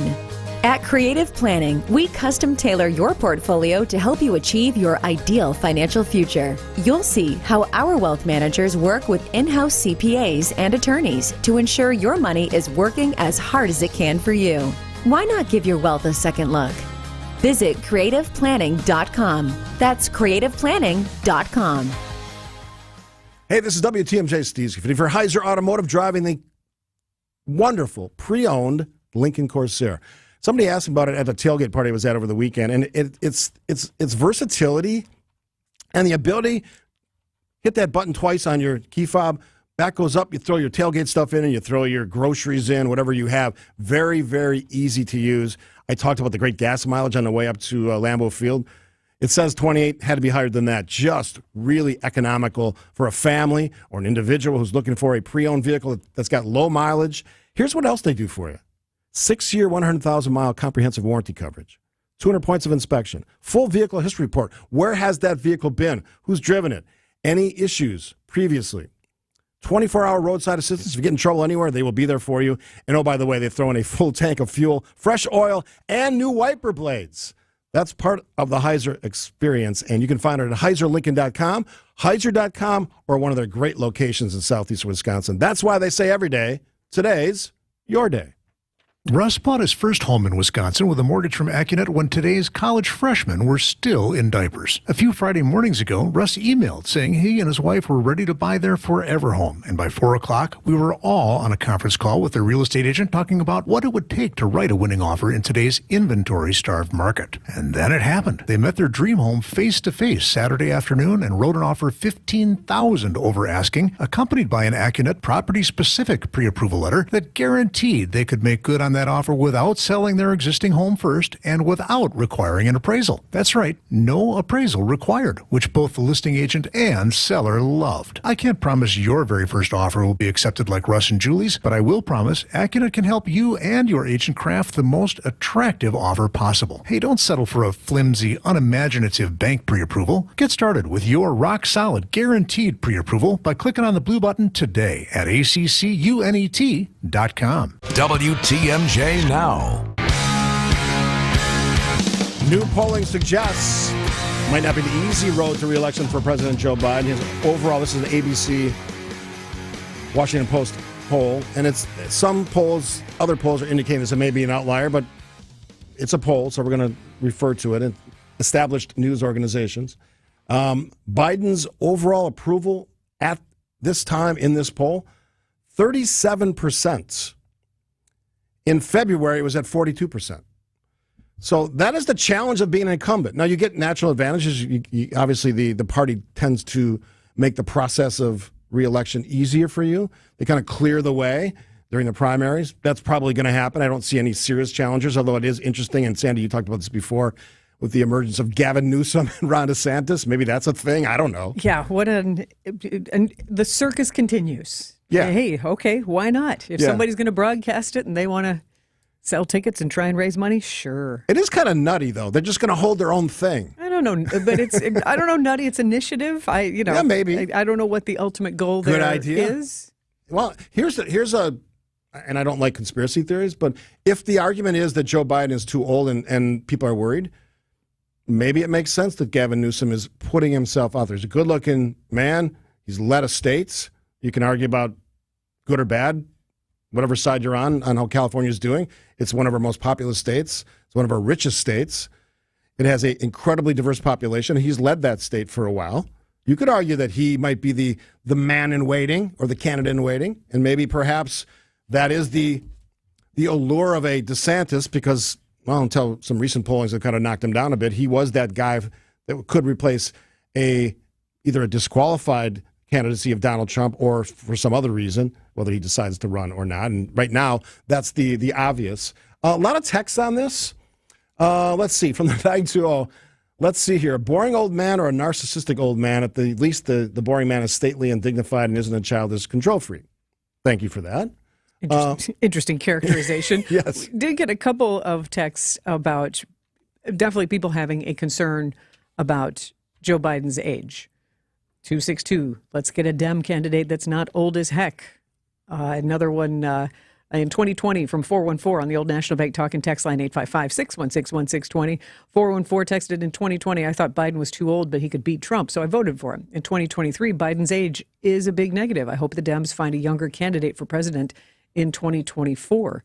And I was able to text back to 262 just asking, are there a couple of candidates that you would support? And they replied, I don't know whom is the best to take on Trump, but I think his age will be a huge negative factor, not only to his election success, but to his success as president. Yeah, I mean, as much as I respect anyone that runs for an office like that and holds an office like that, Trump, Biden, whoever it is, those are difficult jobs. It's still the most difficult job in the world, if you ask me, when it comes to politics. So when I see someone that's 80 or 81 or 82 or however old Joe Biden will be, I think he'll be 84 at the end of his term, that's a time of life where you're typically not leading something or running an organization. With rare exceptions, and I think you and I have talked about this, or I talked about it on my previous show, many corporations and companies, they say goodbye at 70 or 75. They don't let you hang around. Public and private organizations, they don't let you hang around till you're 80. So why would we all of a sudden say, and I understand it's an elected office, that it's okay to be 84 and president? I think there are certainly some challenges to that age when you're talking about the most important political job on the planet. Everyone has a right to vote for public office, and if you get elected in, then there's a process. That's a job, and I would say that's on the voters to decide. 920, Hunter Biden has little to do with my vote. However, Joe Biden's age certainly does. I am an independent, leaning a bit more to a conservative Democrat. My husband is a staunch Republican. Both of us feel like we don't have someone to vote for in 2024. I will not vote if it is Biden and Trump. Is that truly the best we can do? And then here you go, Steve. For president, you would have both our votes and many others too. There you go. 920 ending with a bang on that text. Yeah, that's not happening, but I appreciate the support there. Look, I'm not saying this is an easy job. It isn't. I'm not saying any of the decisions that candidates have to make are easy. They're not. And I'm not saying that our decisions as voters are easy, because they never are. You don't know the wild card of Joe Biden's age. You don't know what's going to happen to Donald Trump next year. And here's the crazy thing about that. For some of the early primary voters, you're not going to know if he's been convicted of some of the charges that he's facing. Your primary would have already happened. Some of these trials are going to happen later in the process. Even if I loved Donald Trump, even if I loved him, he's going to be distracted. He's not going to be dedicated to the job of leading the country. Some would argue he can't even campaign. He's going to have to deflect all of these, indictments and court. He's going to be spending a lot of time in court or on Zoom calls, zooming into court, and whatever happens from that. So don't we want somebody dedicated to the country? Period. Yeah. But yet here we are with the reality is that he's leading every poll by like 40%. I've said my piece on this. I don't understand it. I do not understand it. Bill McCoshen, a respected conservative, a guy who's been around politics way longer than I have and knows everybody in Wisconsin and frankly beyond that, doesn't understand it. And there's a real growing sense that we being Republicans and conservatives, don't want this reality to happen. But here we are, Donald Trump, the candidate, facing multiple indictments. Set that aside for a moment, even though you shouldn't. Read some of his recent posts. They're the ravings of a lunatic. He called for the execution of a general yesterday in one of these posts. That is not normal behavior. We should never condone that or ever accept that. And if you're a Donald Trump supporter, how do you answer that question? He called for the execution for treason, which is not a real thing in this case, having looked at it, of a political opponent. And this is all while he's under the scrutiny of the court. Yeah. Under 4 indictments in which he's been warned, hasn't he, to back off on social media and not be threatening. It's a great point, because who's the first judge going to say, you know what, we've had enough? What's that penalty? What is it going to be? Would you sit him somewhere for a day just to make a point? Would you censor him so he cannot speak? And if he does, then he's facing, I don't know, sitting in a room? Contempt? I don't know. That's an amazing question. And will it happen in this country? I'm not sure. She's Sandy. I'm Steve. It's WTMJ Now. More of WTMJ Now after this. Wake up with me. Hey, it's WTMJ's Greg Matzik. Tune in every Monday and Friday at 8:15 for Matzik's Morning Minute during Wisconsin's Morning News. Everything you need to know about all your favorite Wisconsin teams in just 60 seconds. And a drive out to left. This is high, deep, gone! Every Monday and Friday at 8:15 during Wisconsin's Morning News. And I thought he did a lot of great things. I thought he showed great poise, made some off-schedule plays, made the throws when they needed to be made. Sponsored by Holiday Automotive in Fond du Lac. If you need a place for new home interior ideas, then you have to come talk to us. Our on-staff decorators know furniture, home decor, and a lot more. And they're not only creative, but also very willing to help you make great choices. This is Katie with Design Exchange, where discerning buyers with discriminating taste come to find premium home decor at a value. Design Exchange in Heartland and Pewaukee. Stop in often because our inventory changes daily. Design Exchange. Previously, it has been gently loved. But here, you'll only find very well-conditioned premium home decor items that you likely won't find elsewhere. Distinctive furniture, unique antiques, and original art, and other tasteful home decor at a value. This is Katie with Design Exchange, where discerning buyers with discriminating taste come to find premium home decor on consignment at 25 to 40% off retail prices in Heartland and Pewaukee. Design Exchange. Back to school time is here, and Griffin's Back to School Service Special is here to help. For only $129.95, we'll change your oil, inspect and rotate your tires, check the battery and air filter, and give it a complete multi-point inspection. Plus, we'll make sure your AC is running smoothly and replace your wiper blades. Griffin, making car maintenance easy. Visit one of Griffin's 5 dealerships today. Hey Brewers fans, our favorite season is here, October baseball. Now's the time to put your wallet in winning mode with Wintrust Community Bank's most popular checking account. Open a Total Access checking account today and score yourself a $300 bonus with qualifying activities. Think about all the extra brats that you'll get. Experience the playoffs and banking as it should be. Visit wintrust.com/Brewers October. Wintrust, Wisconsin's bank. Different approach, better results. Proud partner of the Milwaukee Brewers. Only $100 required to open. No minimum monthly balance or monthly maintenance fees. Member FDIC. WTMJ Now. Thanks for tuning in on this Tuesday, rainy Tuesday here in Southeast Wisconsin. Hope it's nice where you are. You can find us, Sandy Maxx, on YouTube. Easy. Just punch in WTMJ.com or our show.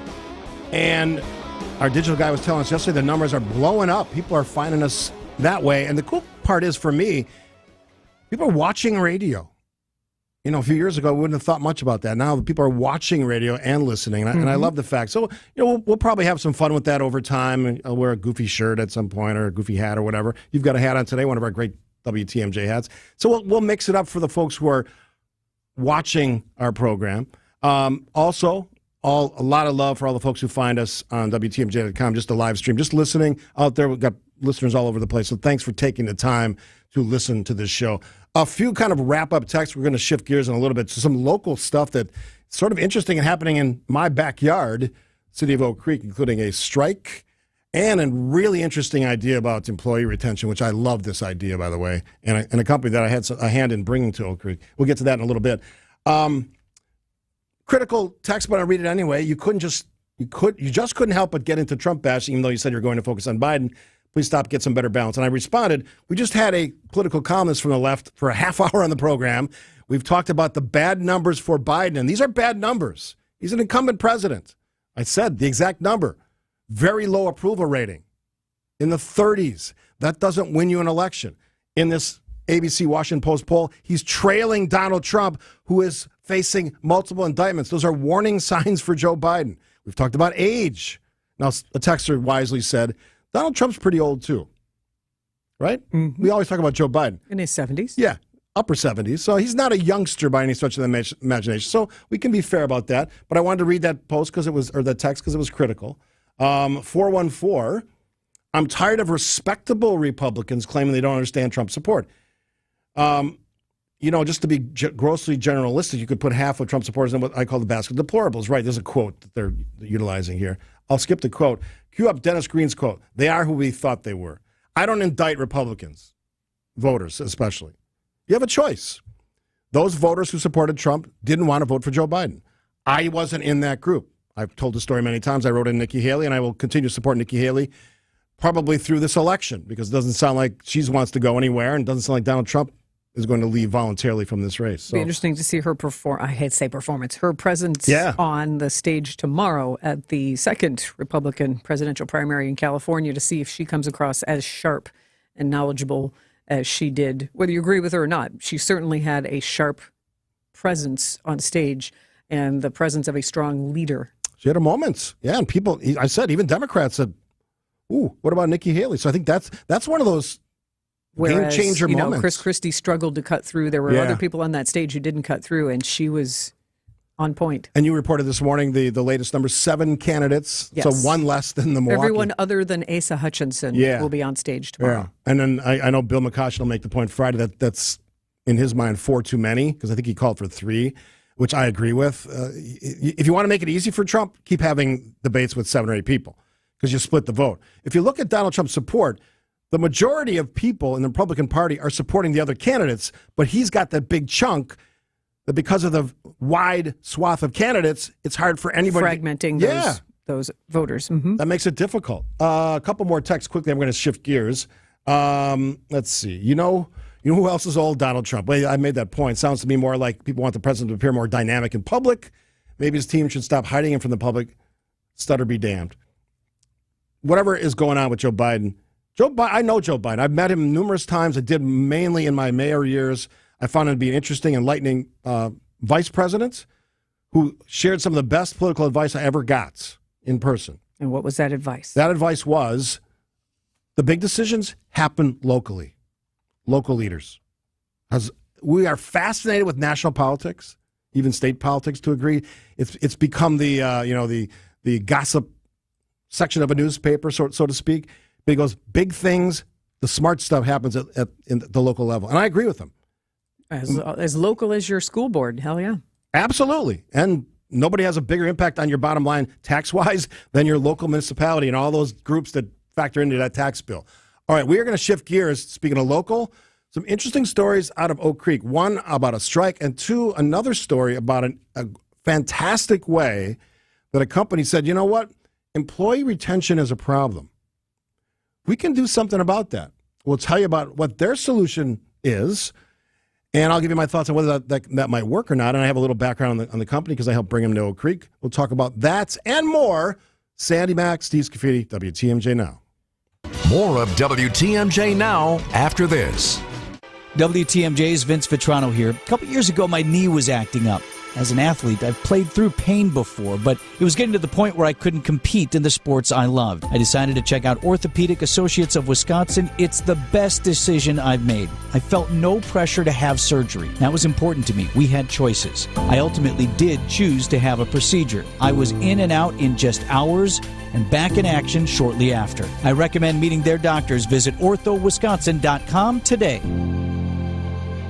I just learned Discover credit cards do something awesome. At the end of your first year, they automatically double all the cash back you've earned. That's right, everything you earned. Doubled. See terms and check it out for yourself at discover.com/match. Steinhofels is your sleep solution destination. Right now, you can get a Beauty Rest Black Hybrid mattress and pay just $51 per month when you use Steinhofels 72-month financing. Plus, you'll get $300 in Steinhofels cash. Shop in-store or online at steinhofels.com. A wiser way to build your wealth.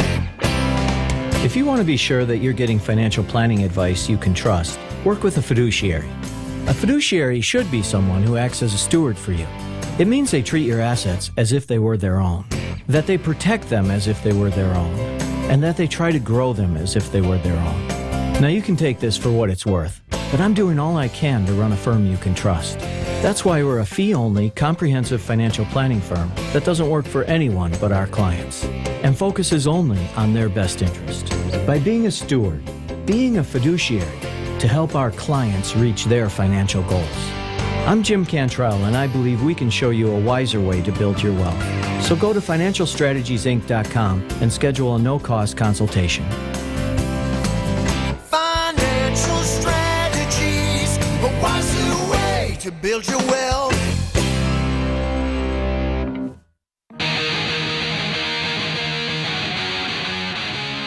Just correct the record there. We're going to talk about some local stories, but one of the stories, it's on a strike. You're listening, of course, to WTMJ Now with Sandy Maxx and Steve Scaffidi on this Tuesday. The local company Superior Dive Set's been there for 100-plus years in Oak Creek. It's on Drexel Avenue. I've had friends, family that worked there over the years, going back decades. And the owners have said, we're closing our doors. There's a lot to this story, and I'm going to kind of touch on a few things. One, there's always the supply chain issues that still haunt businesses post-pandemic. There's certainly workforce challenges. We'll get to that connected story in a little bit. But it's a company that's like other companies, at some points, family-owned. You make a decision, you can't do this anymore. And that's not easy. And whenever you're talking about a place closing with, I don't have the exact number, it's over 100 employees. Was it 133? 133? Yeah. Yeah. When you're talking, that's a lot of lives, a lot of families, a lot of jobs that just go away.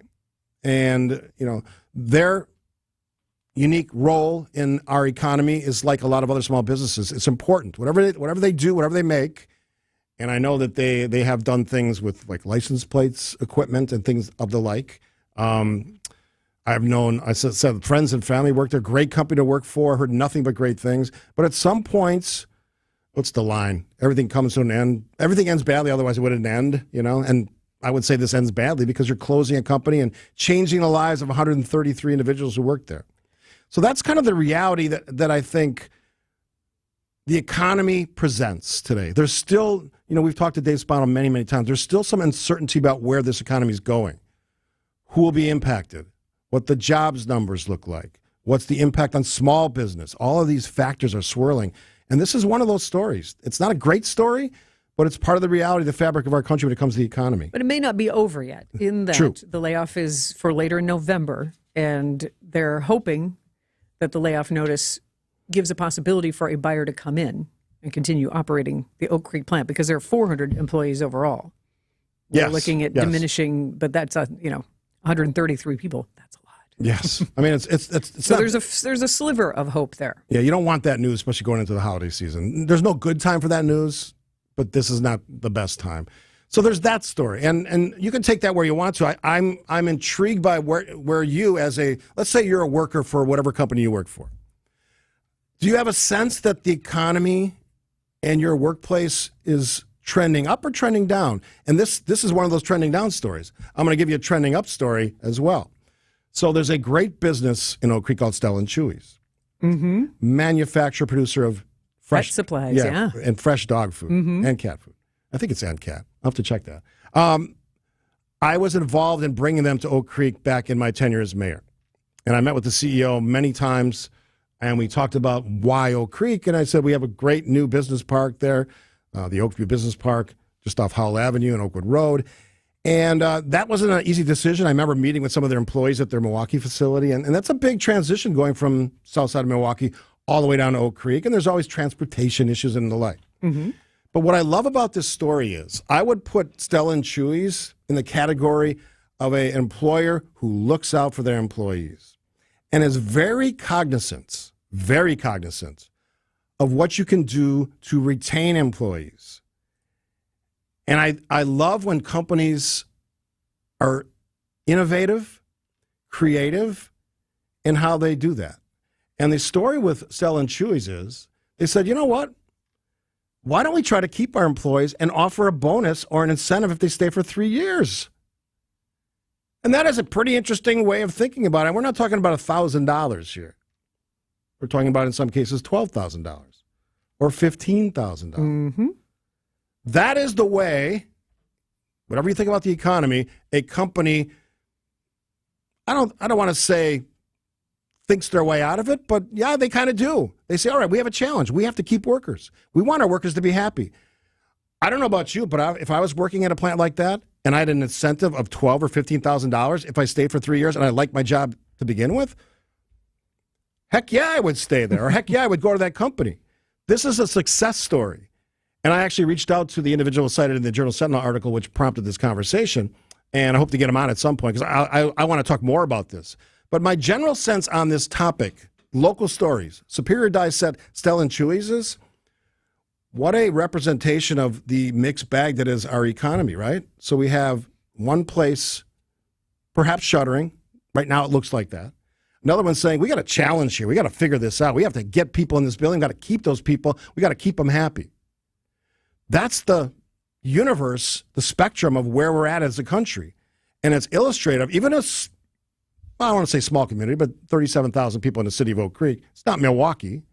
It's not Madison. It's not Green Bay, but it's a strong community. A lot of economic development going on.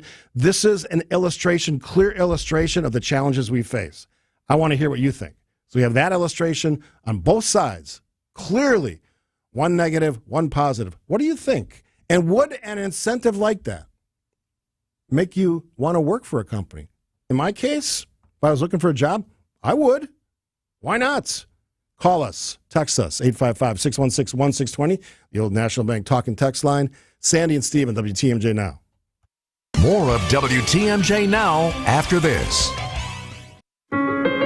Since 1946, Ansay & Associates has provided insurance to help secure businesses and families throughout Wisconsin. As a family-owned independent agency, customer satisfaction is our first and foremost priority. Our approach is relationship-driven and solutions-oriented to your individual needs and risk management for each customer, personal or business. As one of Wisconsin's top 10 insurance agencies and among the top 5% of agents nationwide, Ansay & Associates can provide all of your insurance needs, from business, commercial, and employee benefits to individual and family coverages. Ansay & Associates is more than insurance. Ansay & Associates is your personal and business solutions partner. Visit ansay.com today and get a free consultation with one of our strategists. Or come see us in person at any of our local offices. Ansay & Associates, securing and protecting your American dream.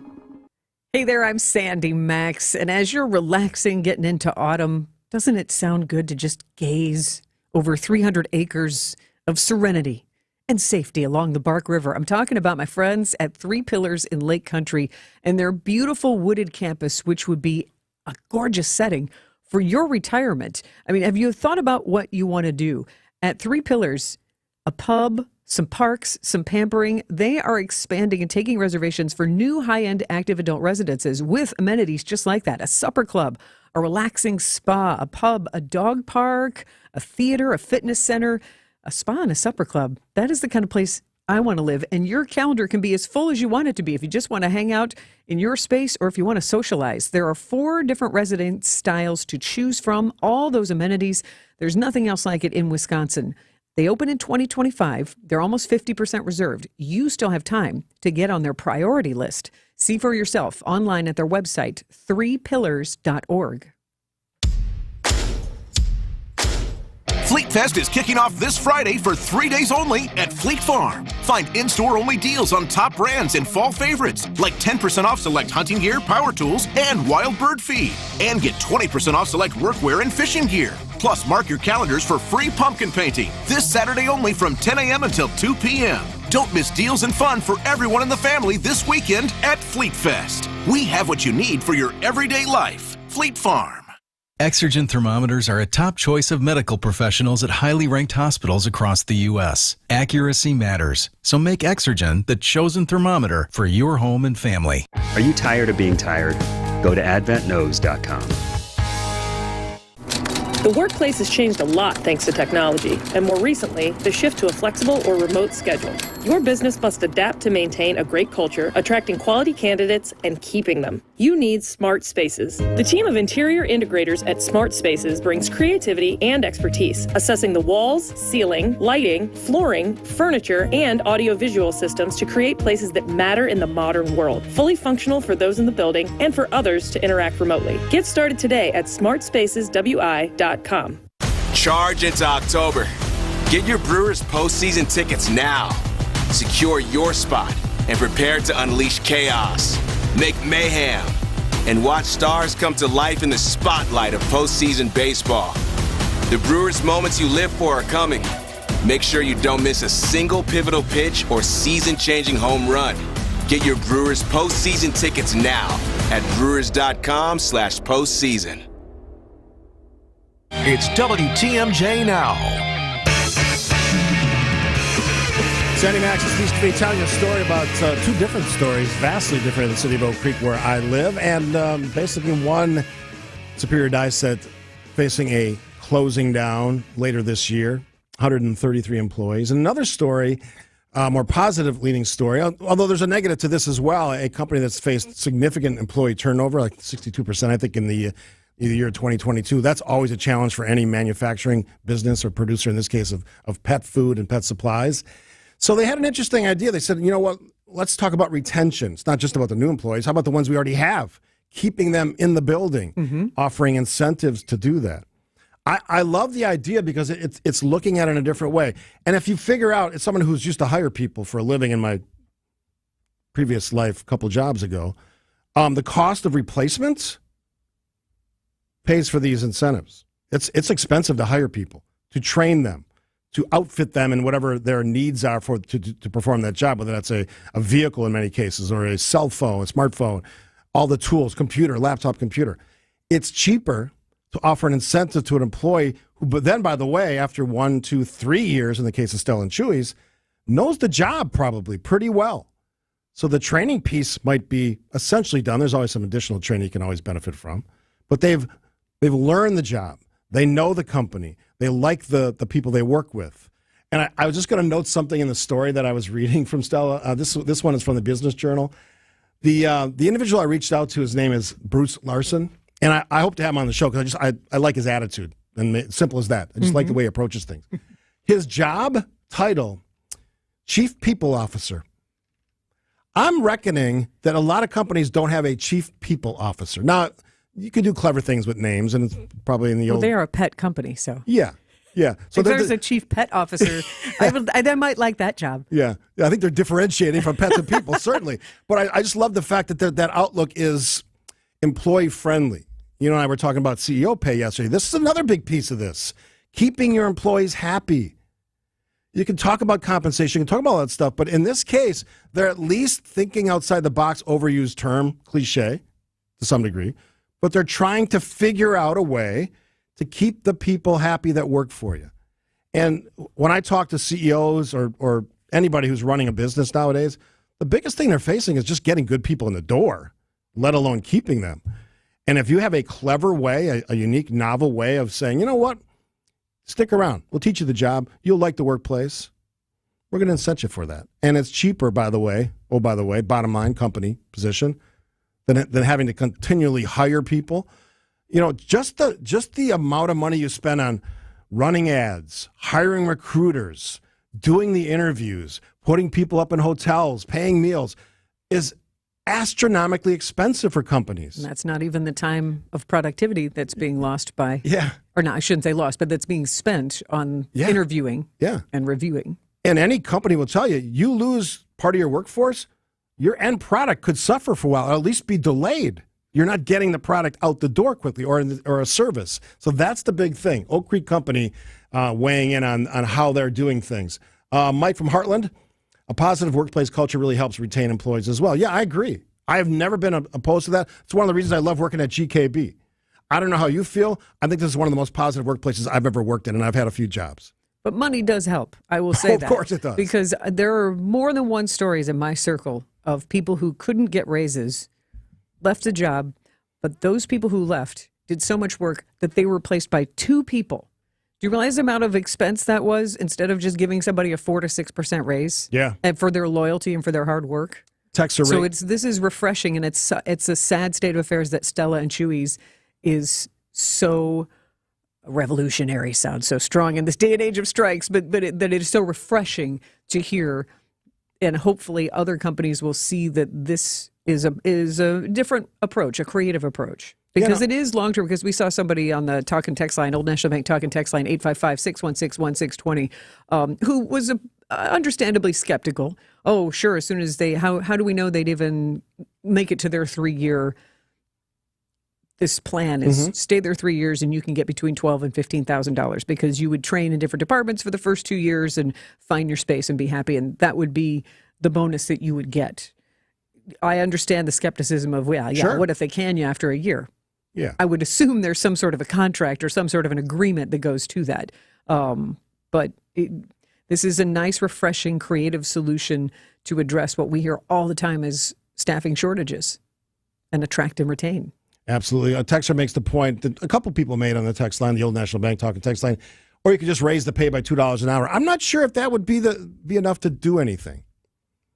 It may, perhaps. I mean, money matters. Certainly, $2 is significant, I think. It depends on what your overall wage is, but your hourly wage. But I'm just intrigued by the idea that they're looking at it in a different way. And perhaps they also are going to raise wages, maybe, because the reality is the job seeker has the advantage right now, because there's companies that want workers. It's not the opposite. The job seekers have the advantage. So you can cultivate that as much and as quickly as you can. And one of the ways you can do it with Stella and Chewy's is you sign on, and then perhaps 2 or 3 years, you get a nice chunk of change.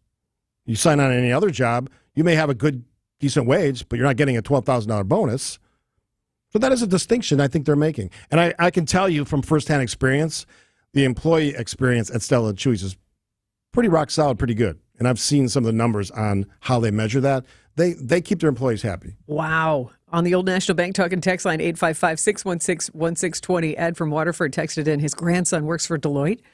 Got a $30,000 bonus if he stayed for 2 years. Excellent.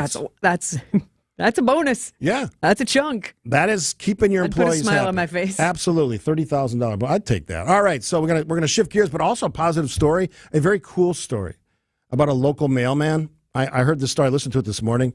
Positive, fun, and some good storytelling in there as well. We'll get to that story. You're listening, of course, to WTMJ Now. Sandy and Steve will be back after this. We're building something in Milwaukee, and this year is going to be one hell of a monster. It's alive! This is This is the Hunt for Brew October on WTMJ, presented by Network Health, Delta Dental, Annex Wealth Management, and Wintrust, Wisconsin's bank. Home and auto insurance is getting expensive these days. Here's Jeff Salazinski, VP of Insurance Operations at R&R Insurance. Thanks, Vince. Multiple years of inflation are making this homeowners and auto insurance market difficult for buyers today. Catastrophic weather losses are driving building materials prices sky high. Increased frequency of auto accidents are causing auto repair prices to skyrocket. Your path to a better price is through creating competition. Getting insurance companies to compete for your business on both coverage and price is what R&R Insurance does best. R&R Insurance works with over 20 A-rated insurance companies. Don't settle for a quote from just one insurance company.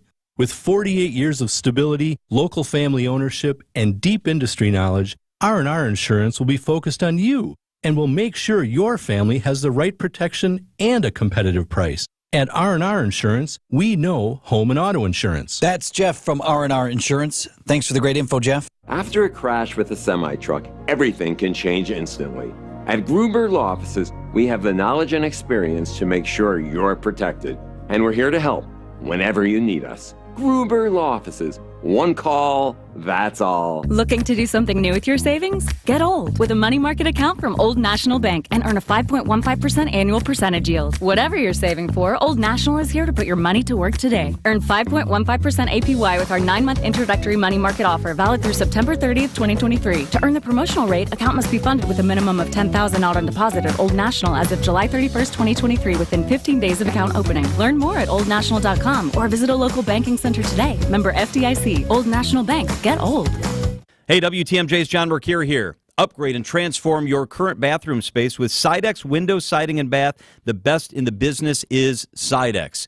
Free shower door upgrade when you mention WTMJ or John Mercure. They're doing our project. Old tub shower is out. New, beautiful, state-of-the-art walk-in shower is going in as we speak. Seasoned design consultants with 30 years of experience, family-owned since 1988. As a matter of fact, Joe is honoring his dad's legacy with top-tier products and expert craftsmen. It's Sidex, the best in the business. It's Sidex. WTMJ, W277CV, and WKTI HD2 Milwaukee from the Annex Wealth Management Studios. This is News Radio WTMJ, a Good Karma brand station. WTMJ Now. Hey, I'm Sandy Maxx, Steve Scaffidi on WTMJ Now, and an uplifting, inspiring story that really pays tribute to one heck of a mailman. After a 30-year career delivering packages and positivity to Milwaukee's River West neighborhood, a well-known letter carrier is calling it a career. He's Mailman Mike, and here's WTMJ's Adam Roberts with more on Mailman Mike leaving his community. Over the past week, you've probably heard local media outlets talking a lot about a certain area postal worker. At City Hall this morning, a special retirement recognition for the man we introduced you to this morning on TMJ4 News Today, Mailman Mike. He is a beloved community fixture, a U.S. Army veteran, and a U.S. postal worker. He is indeed all of those things, but Michael Booth, better known in the community as Mailman Mike, is also an idea, a living, breathing, mail-delivering embodiment of positivity throughout Milwaukee's River West neighborhood. Perhaps most notably, Mike has said children in the neighborhood look up to him as both a role model and the block's cool guy. A lot of the children think I'm cool. So when you're cool, you know, they try to emulate what you do. So it's very important that I send a proper example. They're not my biological children, but they're all my children. That's the way I was raised from the community. But Mike wasn't always destined to deliver mail. The youngest of 13 children, he graduated from Whitefish Bay High School and pursued military service in the Army. That part of his life ended in 1992, and soon after, a car accident forced him to reassess his life plans. The post office offered good health care, and so in 1993, he dropped his first letter into a River West mailbox. Fast forward 30 years later to Milwaukee's City Hall, where Common Council members have organized a proclamation honoring Mike's career. I just want to, first of all, give a huge round of applause to Mailman Mike for his service. I'm just a guy at work trying to have a good time every day. I really don't think I deserve all this. We got a lot of good teachers, a lot of good bus drivers, a lot of good crossing guards out there. I have to wake up every day and go to work, so my treat to me is to have a good day. A truth he passed on to his community members and evident walking around the River West Farmers Market on Sunday. When you think of Mailman Mike, the message, what do you think of? I think of positivity, of making the best out of your situation, bringing a smile to somebody's face when they might need that extra smile. To help build a community and help reinforce those community values within River West. As a member of that River West community for the last few years, I've heard and seen many anecdotes about Mailman Mike's contribution to the feel of the community. River West has for a long time been a melting pot of people groups, ideas, and various backgrounds in the city, a daily conglomeration of people making each other's days better by being themselves. In a world that seems full of bad news sometimes, Mailman Mike inspired his community to shine through the negativity, treat one another with respect, and never forget to smile. So it's probably fitting Mike left us all with the biggest smile of the day Sunday. I gotta be at work. I need the money. Well, I don't need no money. Hey, y'all have a good day. Enjoy yourselves. Same to you, Mailman Mike. Adam Roberts, WTMJ News. You can read the full piece, an ode to Milkman, to Mailman Mike on our website, WTMJ.com, or the WTMJ mobile app, or even easier, we'll send you the link if you text the word Mike, M-I-K-E, to the Old National Bank talk and text line 855-616-1620 if you need some positive inspiration or maybe share that with a friend. An ode to Mailman Mike. We've got WTMJ News next and an interview with Milwaukee Mayor Cavalier Johnson after 11.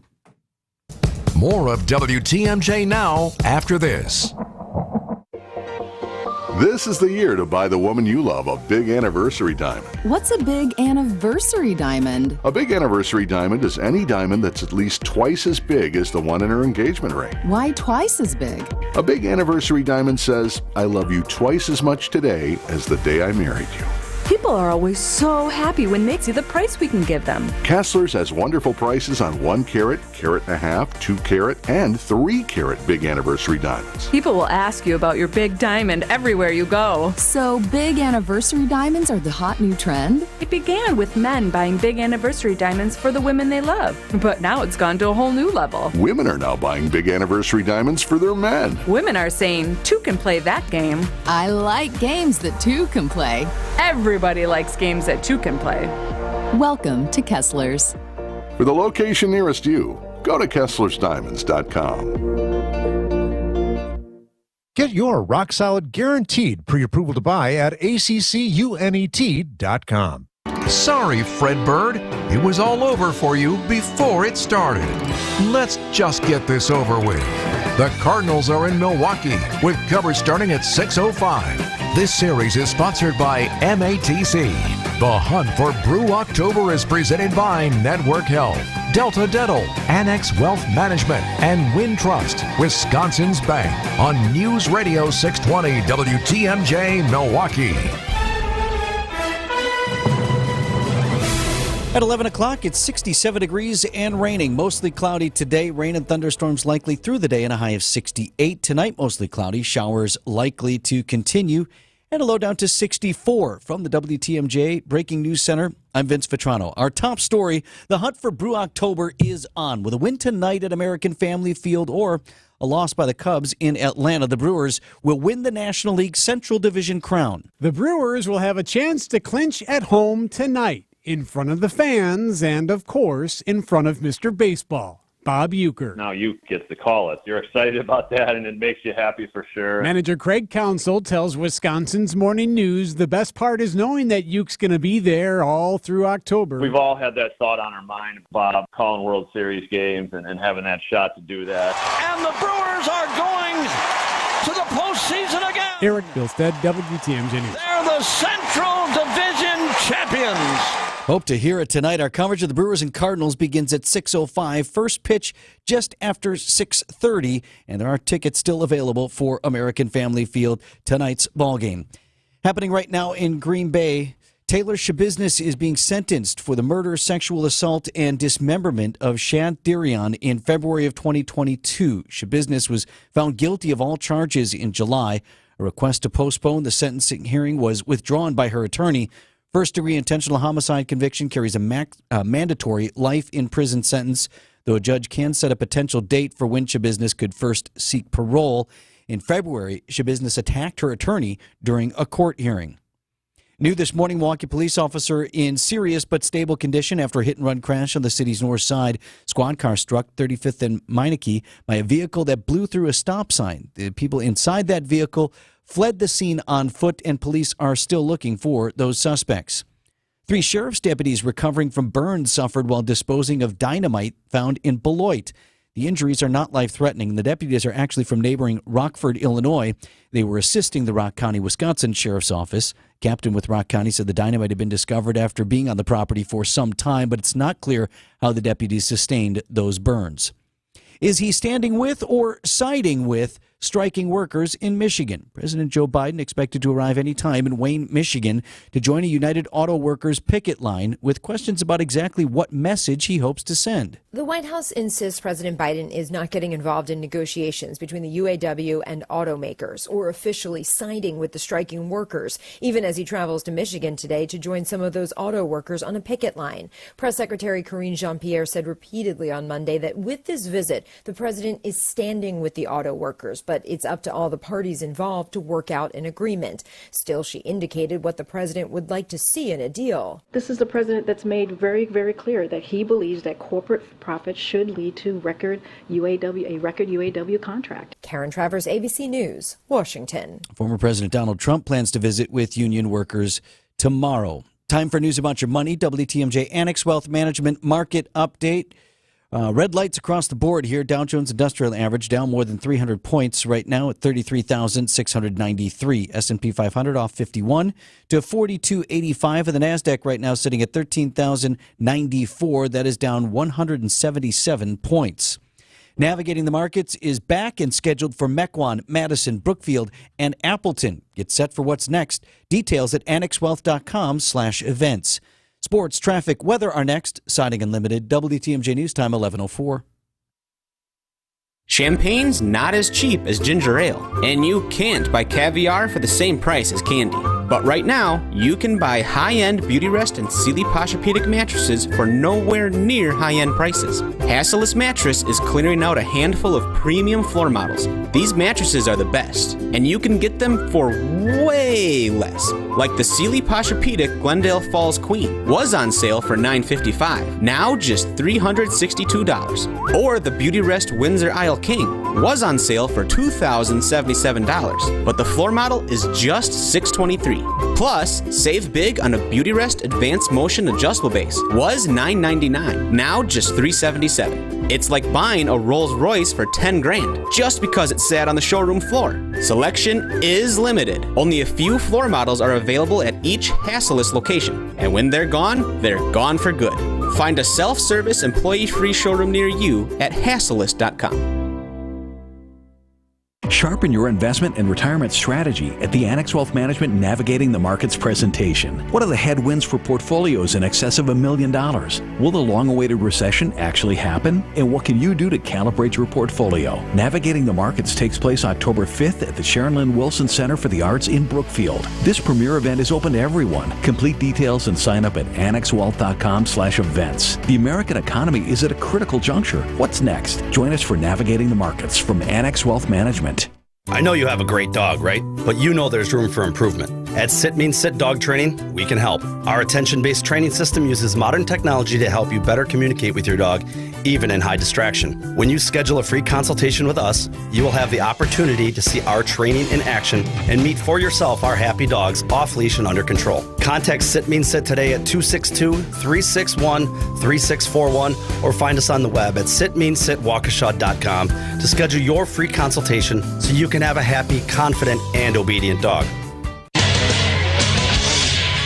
Time for WTMJ Sports Update. After a wild win in Week 3, the Green Bay Packers are now shifting their focus to the Detroit Lions. Head coach Dan Campbell and his team coming into Lambeau Field on Thursday night, having won the last 3 matchups between the two teams. For head coach Matt LaFleur, he knows the test for his young team won't be an easy one. I just think you see a tough, gritty group. They're an effort-based team, and you can see it all over the tape. No matter what phase you put on, they're going to give you everything they got. And they're a team that they're never out of the fight. You know you're going to battle a full 60 minutes. The Packers will hold a practice later this afternoon with an injury report that should follow shortly after. The Milwaukee Brewers are back in action tonight and looking to clinch their second division title in 3 seasons. Brewers Cardinals live from American Family Field. Adrian Hauser on the mound as our coverage will begin right here on WTMJ beginning at 6 p.m. I'm Brandon Snide, WTMJ Sports. Time for a look at the roads with the Johnson & Sons paving. Time saver traffic. Must be slippery out there with the rain. We have several crashes. Northbound lanes of I-43 closed due to a crash at Moreland Road. Traffic being diverted off the freeway there. Backups all the way to Calhoun Road. I-43-94 just before the high-rise bridge. Crash around National Avenue has the left lane blocked and traffic backing up all the way to Howard. Your typical slow spots north and southbound through the construction zone on I-43 north of the Marquette to about Hampton. Traffic is sponsored by Import Minded on South 27th Street. Get back on the road today. Get your car healthy by bringing it to Import Minded on South 27th. For all your auto repair and service needs, it's Import Minded on South 27th Street. Mostly cloudy in your Storm Team forecast today with rain and thunderstorms likely, some of them ongoing right now. When this moves out east, there could be another round yet today. High of 68 degrees. Mostly cloudy with showers likely tonight. Low down to 64. Wednesday, mostly cloudy, scattered showers, high of 68. And we clear things out. Thursday looks partly cloudy with a high of 70 at the lake, 75 inland. Mostly sunny on Friday, 78 degrees your high temperature, a bit cooler near the lake. And Saturday warming up, mostly sunny, and a high of 81 degrees. Right now in Madison, 65. Green Bay's at 66. 65 in Waukesha, and in Milwaukee, 67 degrees. I'm Vince Vitrano, Siding Unlimited, WTMJ News Time, 11:09. It's WTMJ Now. News, opinions, Wisconsin. Everything you need to know in the Badger State and beyond. Now, here's your hosts, Sandy Maxx and Steve Scaffidi. And let's not keep them waiting any longer. Our special guest, 11 o'clock hour today, is the mayor of the city of Milwaukee, Mayor Cavalier Johnson. Welcome, Mayor. Andy, Mayor, how are you doing? I'm good. Good morning. Sandy's the non-mayor in the room. That's okay. I'm amongst greatness and experience. We both appreciate that. I'll speak for the mayor of Milwaukee. So how are you on this Tuesday? I'm feeling pretty good. Early this morning, took my kids to school, and they're all doing well, and life's doing well, so I feel good. All right, so now I'm going to ask you the tough questions. That was the easy one. So headline, Milwaukee Journal-Sentinel, Sandy and I talked about this yesterday. Administrative screw-up leads to Milwaukee missing the deadline for a $15 million police grant. What happened here? Yeah, so as you know, Mayor, in Wisconsin, police departments, fire departments are administered separately than in the mayor's administration. I do know that even given that the police department is investigating here, I mean, the city has applied for numerous COPS grants over the years. I've been a champion of accepting COPS grants. So this was an issue that was problematic. Again, the police department is investigating there. Although it happens to be that if we had gotten awarded the grant, we probably wouldn't have been able to implement it anyway because of the provisions in Act 12, which disincentivize us from applying for federal COPS grants. So that's something that I hope that, in the future we might be able to take another look at. So let me ask you about that, because I've heard that argument made and I saw it discussed. So the argument is because of the current classes that you've already committed to, current funding, city money, you would have not had room for these additional officers? Is that the argument being made? Well, the bill only allows for us to utilize city funds for hiring police. We can't count grant-funded officers towards our maintenance of effort goals. So if we had, accepted this grant, those officers, they wouldn't have counted towards the goal. So that's where, part of the problem is, and that's where I want to, see that we can possibly change some of that in the future. Would you be opposed to going higher than, I think the number was 1735 then, with these additional, if we would have gotten the grant, an additional 50 officers? 1725, the number is, and 1725, and I'm interested in having those conversations as we get there. It's my desire right now to make sure that we fulfill the stated goal of the legislation, which is my goal too, is to increase the number of police officers and firefighters, quite frankly, as well in the city of Milwaukee. I want to get there first and accomplish that and do it within the time frame, actually before the time frame expires that we have before us. Mayor Johnson, without this grant for this year, does this mean any officers will be hired in 2024? Yeah, so the budget that I put forward, a $1.9 billion document for 2024, will call for 3 police classes of 65. That's the maximum amount of classes with the maximum amount of recruits that we'll be able to train in the city of Milwaukee in a given year. So we are actively working to increase the numbers of police officers and firefighters in the city of Milwaukee. Let me ask you this. Does this happen often that somebody misses a deadline? I understand the separation between the city and the police department, but does it happen often that a deadline is missed? This one sounds like it was a last-minute submission that had some technical snafus. Does that happen very often? Not to my knowledge. And again, the person in question here has been with us for some time and has helped to apply for a number of these grants in the past and has done so successfully. There was a technical screw up. From what I understand, the person attempted to submit the grant. However, because of some of the issues on the other end, it was not able to be received in the time allotted. And so that's what caused the snafu here. Do you think, again, I understand the separation, do you think it falls into the area of like a disciplinary action against that employee for not doing what they were supposed to be doing? Perhaps, possibly so. I can't speak to what will happen over at the police department. I know that the police department certainly is investigating it, though. The other big question I had for you, there's been these new calming measures installed on a portion of Brady Street. There are already calls, and I sort of predicted this, actually, that some of these things be undone. This is a problem that has plagued Milwaukee, and you know it probably better than anybody else. You've talked about it before. I've talked about it with you. Getting traffic slowed down, keeping our pedestrians safe, keeping our streets safe to walk across or walk along. Do you think there's any merit to these calls to say, okay, maybe some of this work should be rolled back? Those things that are installed on Brady Street, they're still relatively new. And as with many things, there are, some growing pains as well here. I think we probably ought to give it some time, especially given the fact that we continue to see problems happen on Brady Street where pedestrians are struggling. We just saw one, a week ago. Maybe that's on top of the incidents from the past number of years, or even the past couple of months, where there have been high-profile incidents where folks have been hurt on that very popular stretch. And that's what the goal here is, to make sure that people going to Brady Street, and not just Brady Street, but traversing across the city, are able to do so in a safe manner and stopping vehicles from driving as quickly as they are through neighborhoods on city streets. But you can't confirm that you were asked to kind of restore some of the old traffic lanes previously. I know that there has been some call to remove some of those things that have just been recently installed. I haven't had conversations with the Brady Street bid that's been doing a study on that, or even the people that have made some of those calls to remove them.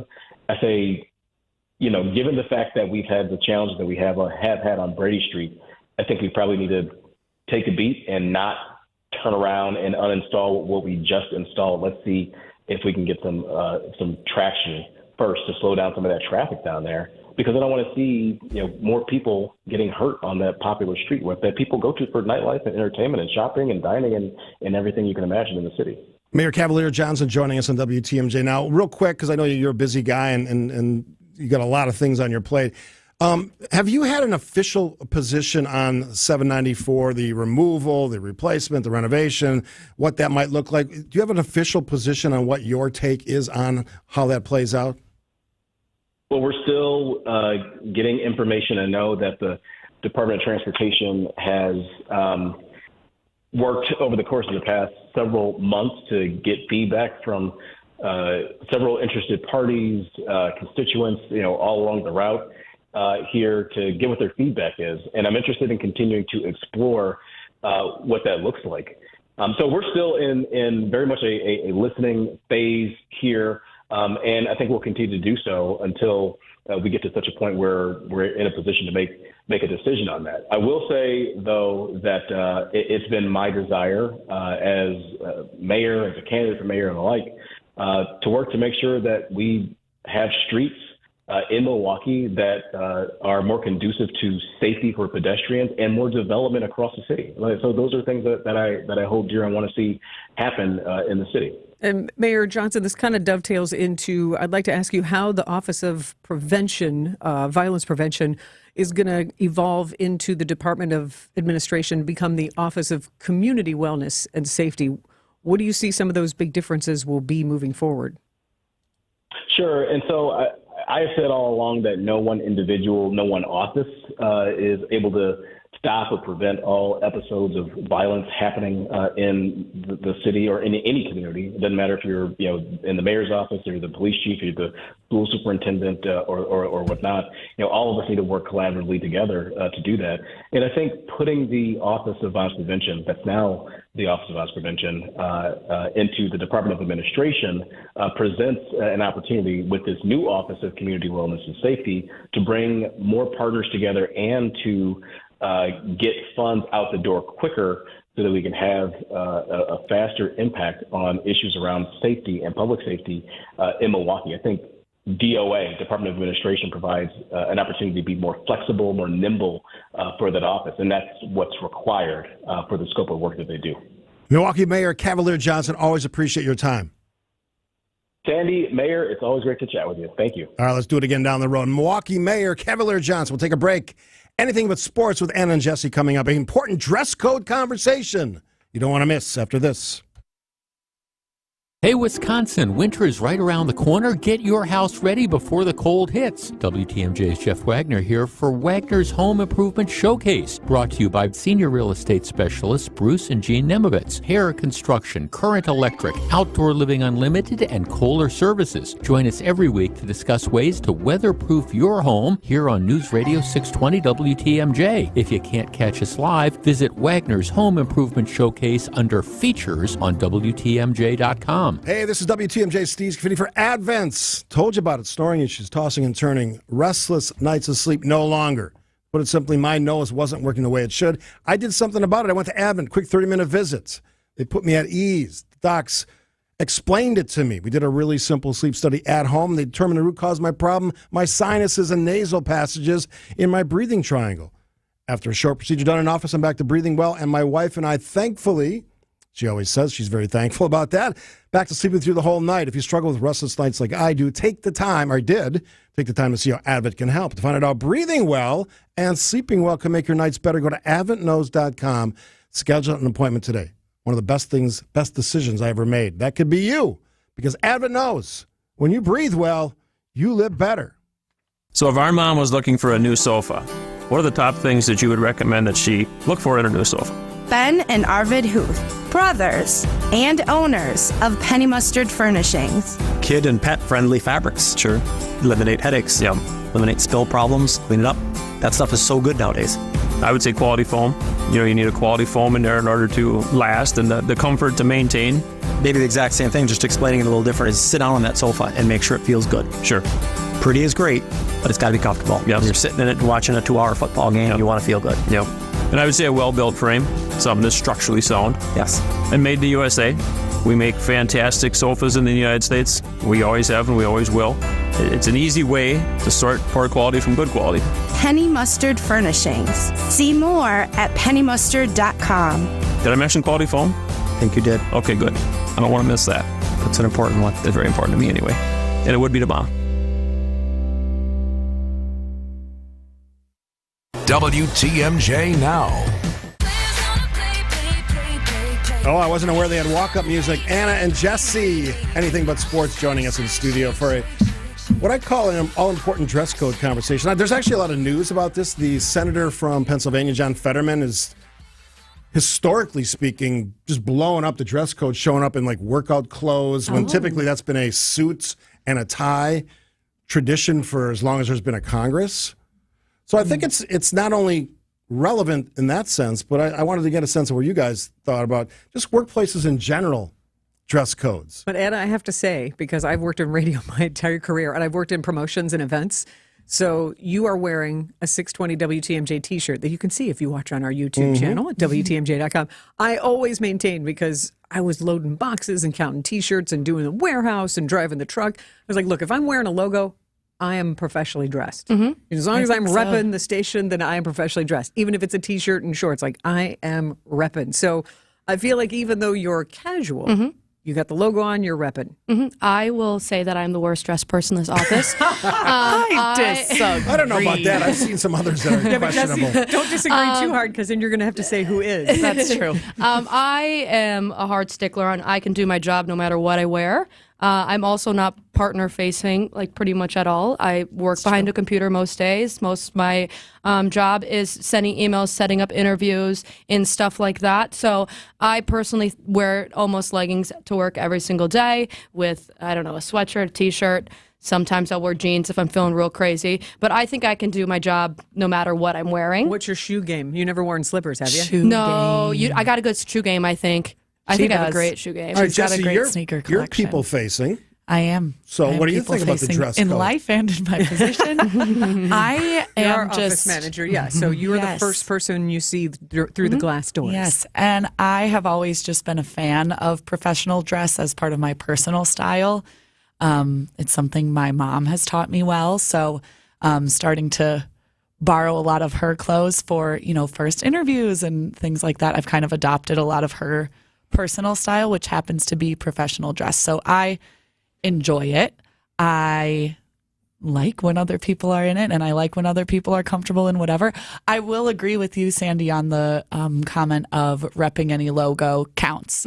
I think that definitely counts. Something I remember from Catholic high school was we would have casual dress days once a week, where if you were wearing anything that had the school logo on it or something of one of the teams or a club, even that would count as the uniform for that day. So we would be outside of the kind of prim and proper, but we had logos on. So I totally side with that. All right, so set the WTMJ logo stuff aside. Okay. Is there a generational difference between your generation, my generation, Sandy's generation, whatever those are, and how they approach dress at work? Because I think there is. When I started working, which is a long time ago, we wore suits all the time. And then the ties went away, and then it was dropped a suit and wear a sport coat, and then I went to a dress shirt, polo shirt. Yeah. The evolution has been pretty clear over the decade. Yeah. Oh, 100%. And I think also women had to wear skirts.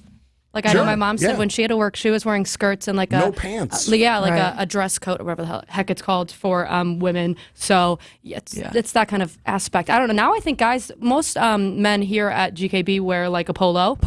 Pants. And pants. Sneakers. Yep. The big question for me is, does it matter to work product? Does it matter what somebody wears?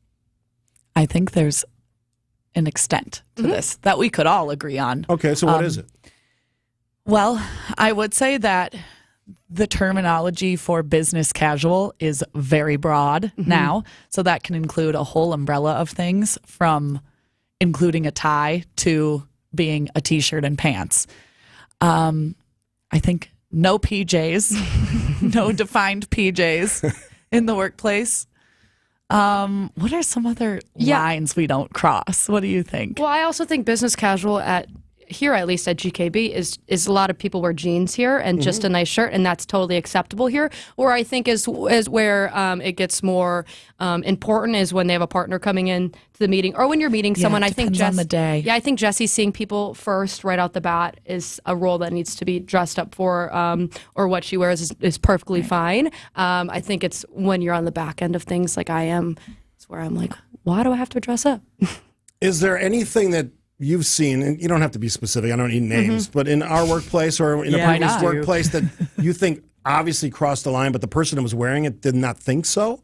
I mean, I've seen some stuff. Negative things on T-shirts is one of them. Oh, yeah. Graphic tees. Yeah. Or like I think if you wear something like alcohol-related or cigarette-related or those kind of things, I don't think would belong in the workplace. That's something I think Would someone get in line. trouble if they did that here, do you think? Oh, that's a great question. That's why I wouldn't say in trouble. I feel like that would be a matter of like their manager privately telling them, hey, moving forward, this wouldn't be the best thing to wear here, but don't worry about it for today. Either of you think the remote environment that we all went through, and some of us continue to utilize from the pandemic period, has changed dress significantly? Yeah, absolutely. I think it has. Absolutely. How so? I feel like people have gotten rid of their mirrors sometimes. I just think in that time comb your hair. Yeah. We were used to just wearing sweatpants and casual clothes. You're working from a couch or Listen, the we bed. have other priorities. Staying alive was the thing. I think when in that like year and a half, everyone just had casual clothes. So they're like, oh my God, maybe now their dress clothes don't even fit because they're working from home, eating all the time. Ooh, that was that's me. Another point. So they were like, oh, I don't want to go out and buy all new clothes, you know? But I think also the aspect of now generations too, as we work in like tattoos and piercings, that has changed. That has changed a lot too. There's so many facets of how one appears now at work. And I can remember when tattoos were forbidden in certain occupations. Right.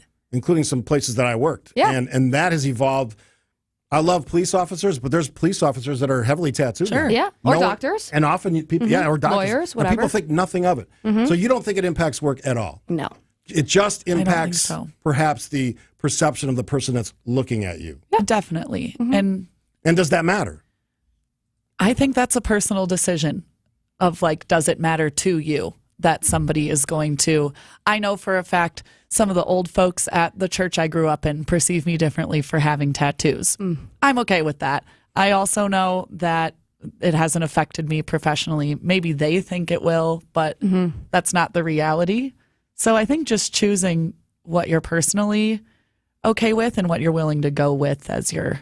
But if we choose the personal routes, will there be any limit to what someone decides is personally acceptable to them, but maybe not so for everybody else, especially customers, clients, partners, coworkers? Well, I mean, you can't not hire someone for those things nowadays. I was just going to say. That's illegal. Well, you would know. Yeah. Yes. You can't not hire Enter someone. the EEO reporting. Let's go, Anna. I mean, you can't not hire someone for that nowadays. You'd have to have an actual reason not to do it. So that can be your personal opinion, but it can affect how you hire them.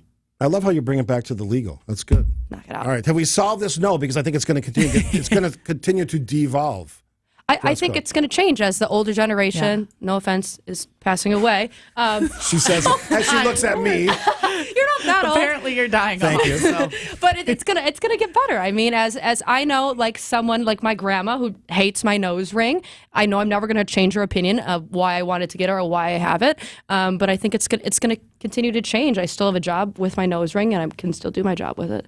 Regardless of the dress code, you guys do a great job at your other jobs besides when you're on the radio. You. So Anna and Jesse, anything but sports, we'll continue the conversation. I'm intrigued by dress codes because I've gone through a lot of jobs where it was really important. I just actually handed off about 12 mayor suits to the folks at Goodwill. Says the man who's dressed like a ninja today with a plain black I was t-shirt. going to say, I like all of our outfits today. Yeah. So I went the clean black look today. My favorite is when you're GI Steve. Yeah, So when you're wearing those GI cargo Steve. pants. Yeah, GI Steve. I'm happy that you notice what I wear. Got you, don't worry. There you go. Anna and Jesse, anything but sports after the break. Language. Is grammar extinct? Oof, interesting topic and a great guest. Stephen Sandy, WTMJ Now. More of WTMJ Now after this. Start planning for your retirement today so you enjoy retirement tomorrow. Saturday mornings at 11 and Sunday mornings at 7, where Tony Drake and his Education First team discuss retirement trends, taxes, inflation, and Social Security benefits to help you achieve a more secure financial future. Join us this week as we discuss portfolio stress testing and how to protect yourself from market pullbacks. Retirement Ready with Tony Drake on WTMJ. Staples stores provide innovative products and services for small business, remote workers and learners, even teachers and parents. Explore more at your local Staples store. I know. Mondays and Tuesdays can be a challenge. John Merck here from WTMJ here. Brighten up your day with a free dinner at the historic Fox and Hound Supper Club. With the fall colors here, now is the time to experience the Fox and Hounds near beautiful Holy Hill. Enjoy your favorite steak, seafood, a big pasta dish, a huge fresh salad, even the steak and lobster. Any dinner on the menu, your second one is free. Desserts and ice cream drinks. Buy one, get one free, and I love the desserts. Sip on a delicious Manhattan, enjoy an old-fashioned, bourbon, or select from over 100 fine wines. The Fox and Hounds, tucked into the Kettle Moraine, the setting is stunning.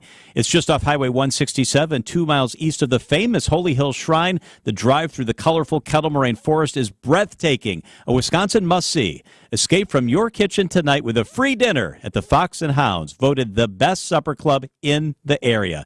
Tables are open. Visit foxandhoundsrestaurant.com and relax. Home practice is about to begin. Your daughter's new tap shoes? Loud. Your son's new tuba? Louder. But you got this. Just like Associated Bank's got you with $50 overdraft grace zone. So if you lose track of expenses buying some noise-canceling and sanity-saving headphones, we've got your back. You got this with $50 overdraft grace zone from Associated Bank. See associatedbank.com/checking or ask a banker for details. Member FDIC. Hi, I'm John McGivern.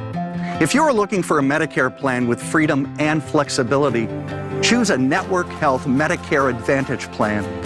Plans start as low as $0 a month with $0 doctor visits and $0 prescription drugs, plus vision, hearing, and dental benefits. For 40 years, Network Health has been a trusted expert in making health insurance affordable and understandable. Don't wait. Call 833-7-NETWORK today. WTMJ Now. All right, busy day today, a lot of guests, and that trend continues. Joining us on the Tri-County Contracting Hotline, our guest, there we go, Dr. Stephen Hartman-Kaiser from the fantastic university that is Marquette University. Welcome, sir. Yeah, great to be here. Thanks for having me. All right, so I know that we sent you a little background, and this all came from a story that I was reading, and basically it said this: grammar going extinct. Majority of young adults think proper spelling doesn't matter anymore. And I've been watching some of your videos, your TED Talks and the like, and you got some really interesting thoughts about language and what's proper speech in general, some of the interesting other elements of how we talk to each other. So just kind of lay it out there for folks, your background a little bit, but really where we're going in this country with our language and our speech. Yeah. Well, I'm going to let my students speak for me a little bit here. Just came from class, and I said, you know what? Got a chance to talk on the radio to people in Wisconsin, and what do you guys think is important? Like, what do people need to hear about language? So I've got like 5 points they threw my way. Let's hear them. Is that right? Yeah. So here they are.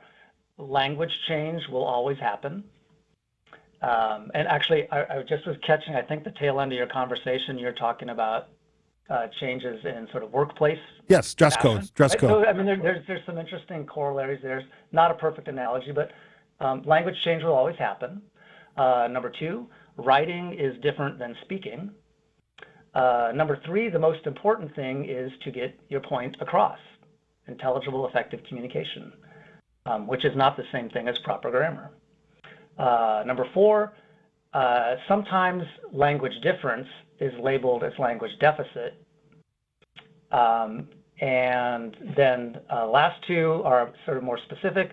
Double negatives are not illogical, and the Wisconsin dialect rocks. I love that last one. About that. All right, so anyway, there you go. That's what they said to say. I wanted to be sure to get that front and center because I think it sets the stage for a lot of great conversation. All right, so are you saying, or are they saying that let's just use the social media example, how you write things in a social media post or even on a text doesn't matter when you're talking about language?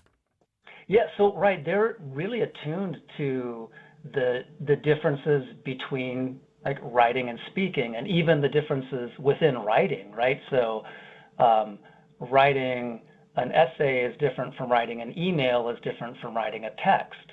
And a text is starting to approach actual speaking conversation, like what we're doing right now. Mm-hmm. So they're really attuned to those differences and recognizing that, the kind of conventions that you're going to use in texting are different from what you're going to use in an email, are different than what you're going to use in an essay.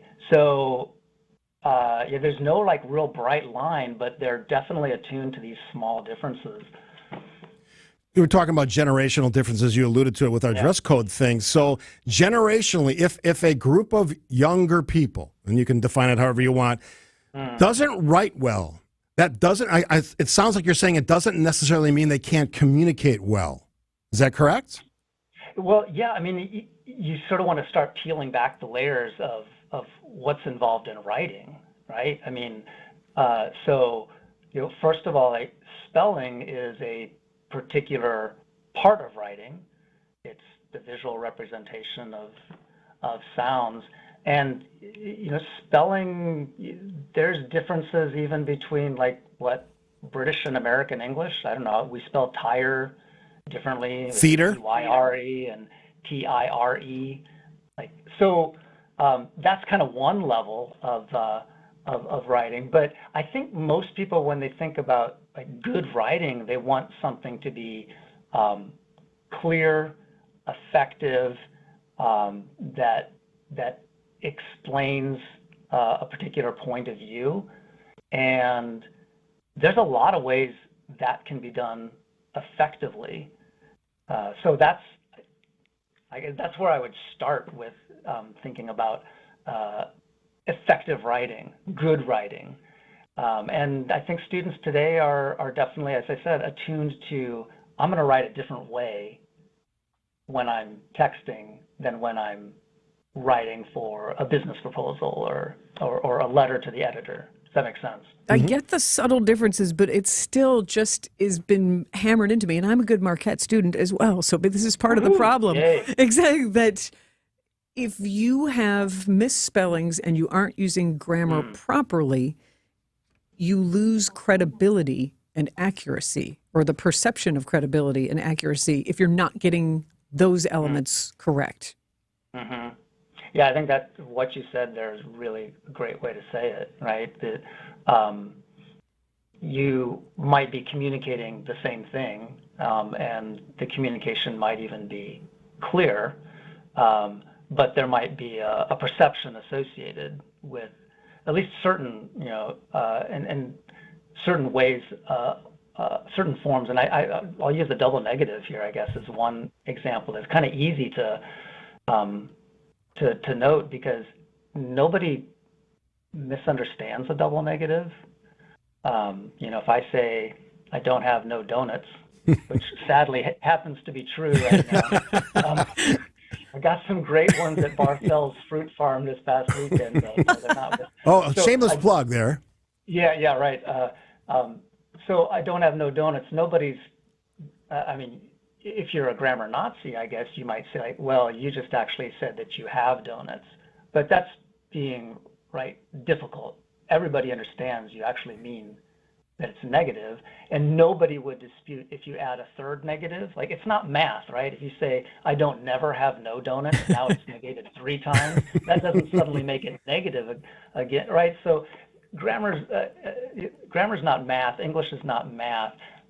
There's nothing illogical about that, but you're right in there could be a perception, right, that the double negative is associated with maybe a rural or urban identity, with one that is less educated. It really doesn't reveal anything about the person's intelligence or their point, but it could be associated with that. So it's the same way, like I think you, again, kind of referencing back the discussion of how we dress. How you dress may not affect how you work, but it might affect other people's perceptions. So to the extent that that matters to you, you would want to pay attention to it. That's an interesting point. I mean, if you're talking about, we're talking to MU professor Dr. Stephen Hartman Kaiser. Linguist is your trade and what you teach. So I guess like a general question: are you worried about our language from the sense of grammar, which is sort of putting things in the right order, using the right rules of our language? Are you worried at all about any of that, or is it just basically you figure out your niche, how you communicate best with people, and everybody's going to figure it out on their own? Yeah, no, not worried at all.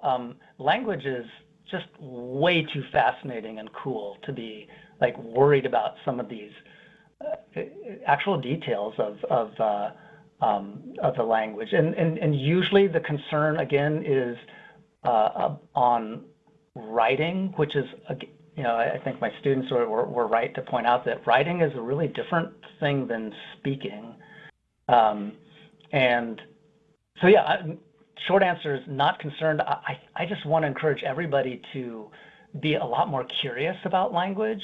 Like when you hear something or read something that's different, it's always great to ask, like, where does that come from? Like, why would that exist? And usually it reveals something about the way humans think, the patterns we find in language. Like this came up in class. We were talking about the past tense of drag. Do you guys have any like intuitions? Like if you get across the room today, yesterday I dragged it behind me. Dragged it behind me. ED, right? No? That's certainly one of the possibilities, but there's plenty of people who say I drug it across the room. That doesn't sound right to me. Yeah, and it may not be in your dialect, that may not be a structure that you have, but then the thing that you want to do is to say like, well, drug doesn't sound right to me, but where does it come from? Like where would someone make a past tense changing a vowel like a in drag to in drug? And you don't have to look too far, like a verb like ran, right? I ran, and I run. Like those, run is present, ran is past tense. So English does this kind of thing. It changes or a better example for drag and drug is dig, right? I dig today, I dug yesterday. Yeah. So people find patterns, and they don't always find the same patterns, but it doesn't mean that they're crazy or illogical. They're just finding a different pattern. All right, we got to pick up this conversation again because I'm fascinated. I want to sit in with one of your classes and bring some of that sound back. Can we do that? Definitely do. Yeah, you should stop by the campus here and. I'll talk to the president, Mike Lovell. I'll see him next couple of weeks, and we'll work that out. When you said Wisconsin dialect rocks, it killed me not to go. You betcha. Yeah. Yeah. Sure, you betcha. And you're not from Wisconsin, right? No. I mean, my kids are, which is cool. Yeah. Where they grew up here, but I'm from Iowa mostly, but have moved around a fair bit. But I love Wisconsin. I love it, and we've loved talking to you, MU professor Dr. Stephen Hartman Kaiser. Check out his TED Talks. I saw some of them this morning. Fascinating stuff, some big picture stuff that you've talked about in those TED Talks. So thanks for taking the time. For sure. Yep. All right, we'll pick up the conversation at a later date, and I want to sit in his class and bring some of that wisdom back. Absolutely. You are welcome. I appreciate that. All right, thanks very much. Thanks for joining us. We'll take a break here. Sandy and Steve, WTMJ Now. More of WTMJ Now after this. Sharpen your investment and retirement strategy at the Annex Wealth Management Navigating the Markets presentation. What are the headwinds for portfolios in excess of $1 million? Will the long-awaited recession actually happen? And what can you do to calibrate your portfolio? Navigating the Markets takes place October 5th at the Sharon Lynn Wilson Center for the Arts in Brookfield. This premier event is open to everyone. Complete details and sign up at annexwealth.com/events. The American economy is at a critical juncture. What's next? Join us for Navigating the Markets from Annex Wealth Management. Before you go looking for an area rug that you'll have to settle for because you think that the one you really want will be out of your budget, come to Design Exchange, where you'll find a formidable selection of Oriental, Persian, and other wool area rug choices at 25 to 70% off retail. This is Katie with Design Exchange, where discerning buyers with discriminating tastes come to find premium home decor on consignment at a value. Design Exchange in Heartland and Pewaukee. Design Exchange. If you're trying to find really good, high-end, distinctive furniture, the kind they just don't make anymore, then come to Design Exchange. But you better get here quickly, because the best furniture we take in on consignment doesn't usually last long.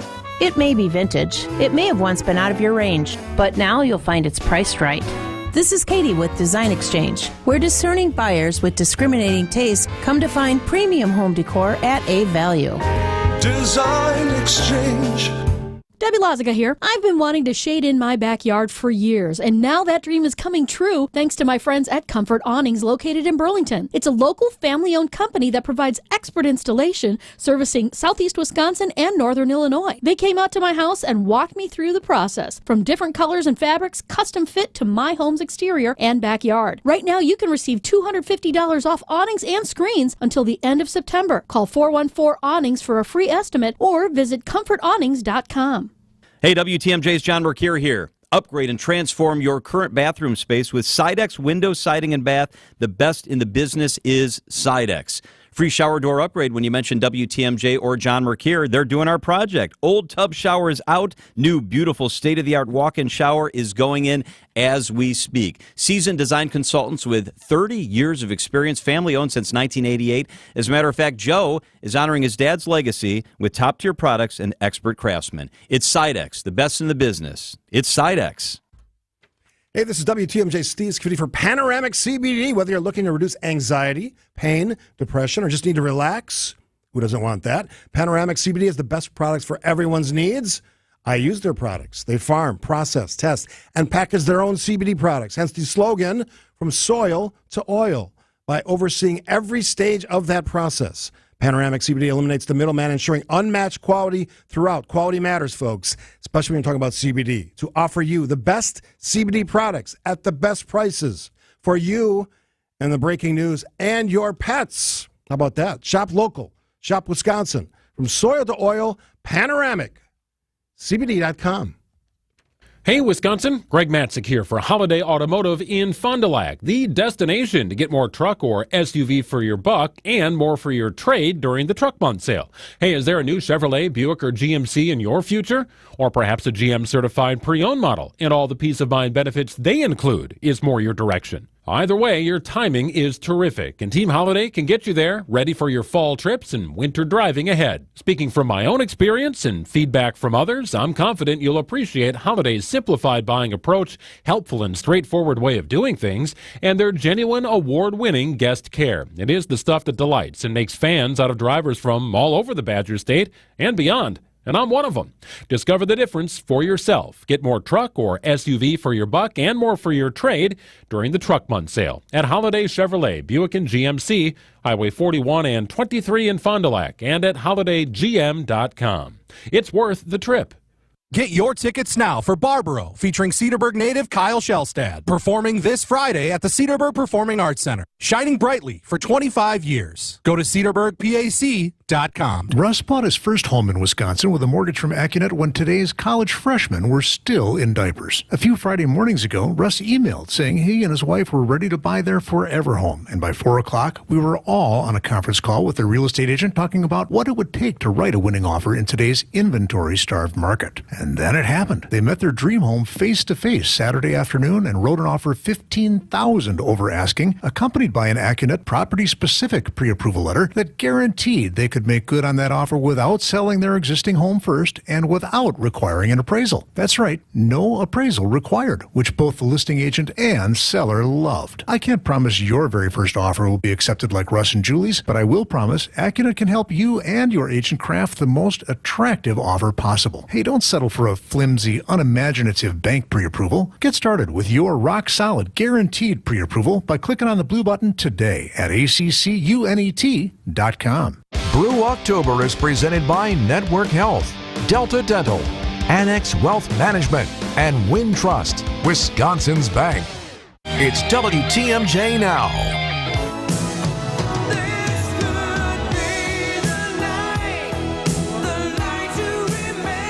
Your Milwaukee Brewers have the opportunity to clinch the National League Central Division tonight, and they don't even have to win to do it. No, they don't. They got like 6 chances to do this before the weekend. Hopefully it'll happen tonight. Good music choice, by the way. Loverboy. Yeah. Loverboy. Who doesn't love Loverboy, by the way? Meet in the moment. But yeah, if the Brewers win or the Cubs lose, they are the 2023 NL Central champs tonight. And Brew October is just around the bend on WTMJ. Getting excited for postseason. Brew October presented by Network Health, Delta Dental, Annex Wealth Management, and Wintrust, Wisconsin's bank. Exciting times. This is a big deal. I mean, we wait for the playoffs and in postseason. Here we are. Now, I was talking with one of our teammates earlier before the show. We get a little spoiled with the Brewers. This will be 5 of 6 years in the postseason. Now, other than the first year, 6 years ago, they haven't had a lot of success after they got in. Maybe this year's different. They got a great pitching staff. The excitement around this team is amazing. Oh, by the way, you have Craig Counsell, who should be manager of the year but never wins. And I feel like there were a lot of questions early in the season about a young team. Yeah. Young energy. Bring it. Answered the question. They could have 90-plus wins. I love that. All right, real quick. Then we're going to go to break. Then we'll see what Jeff Wagner's going to talk about.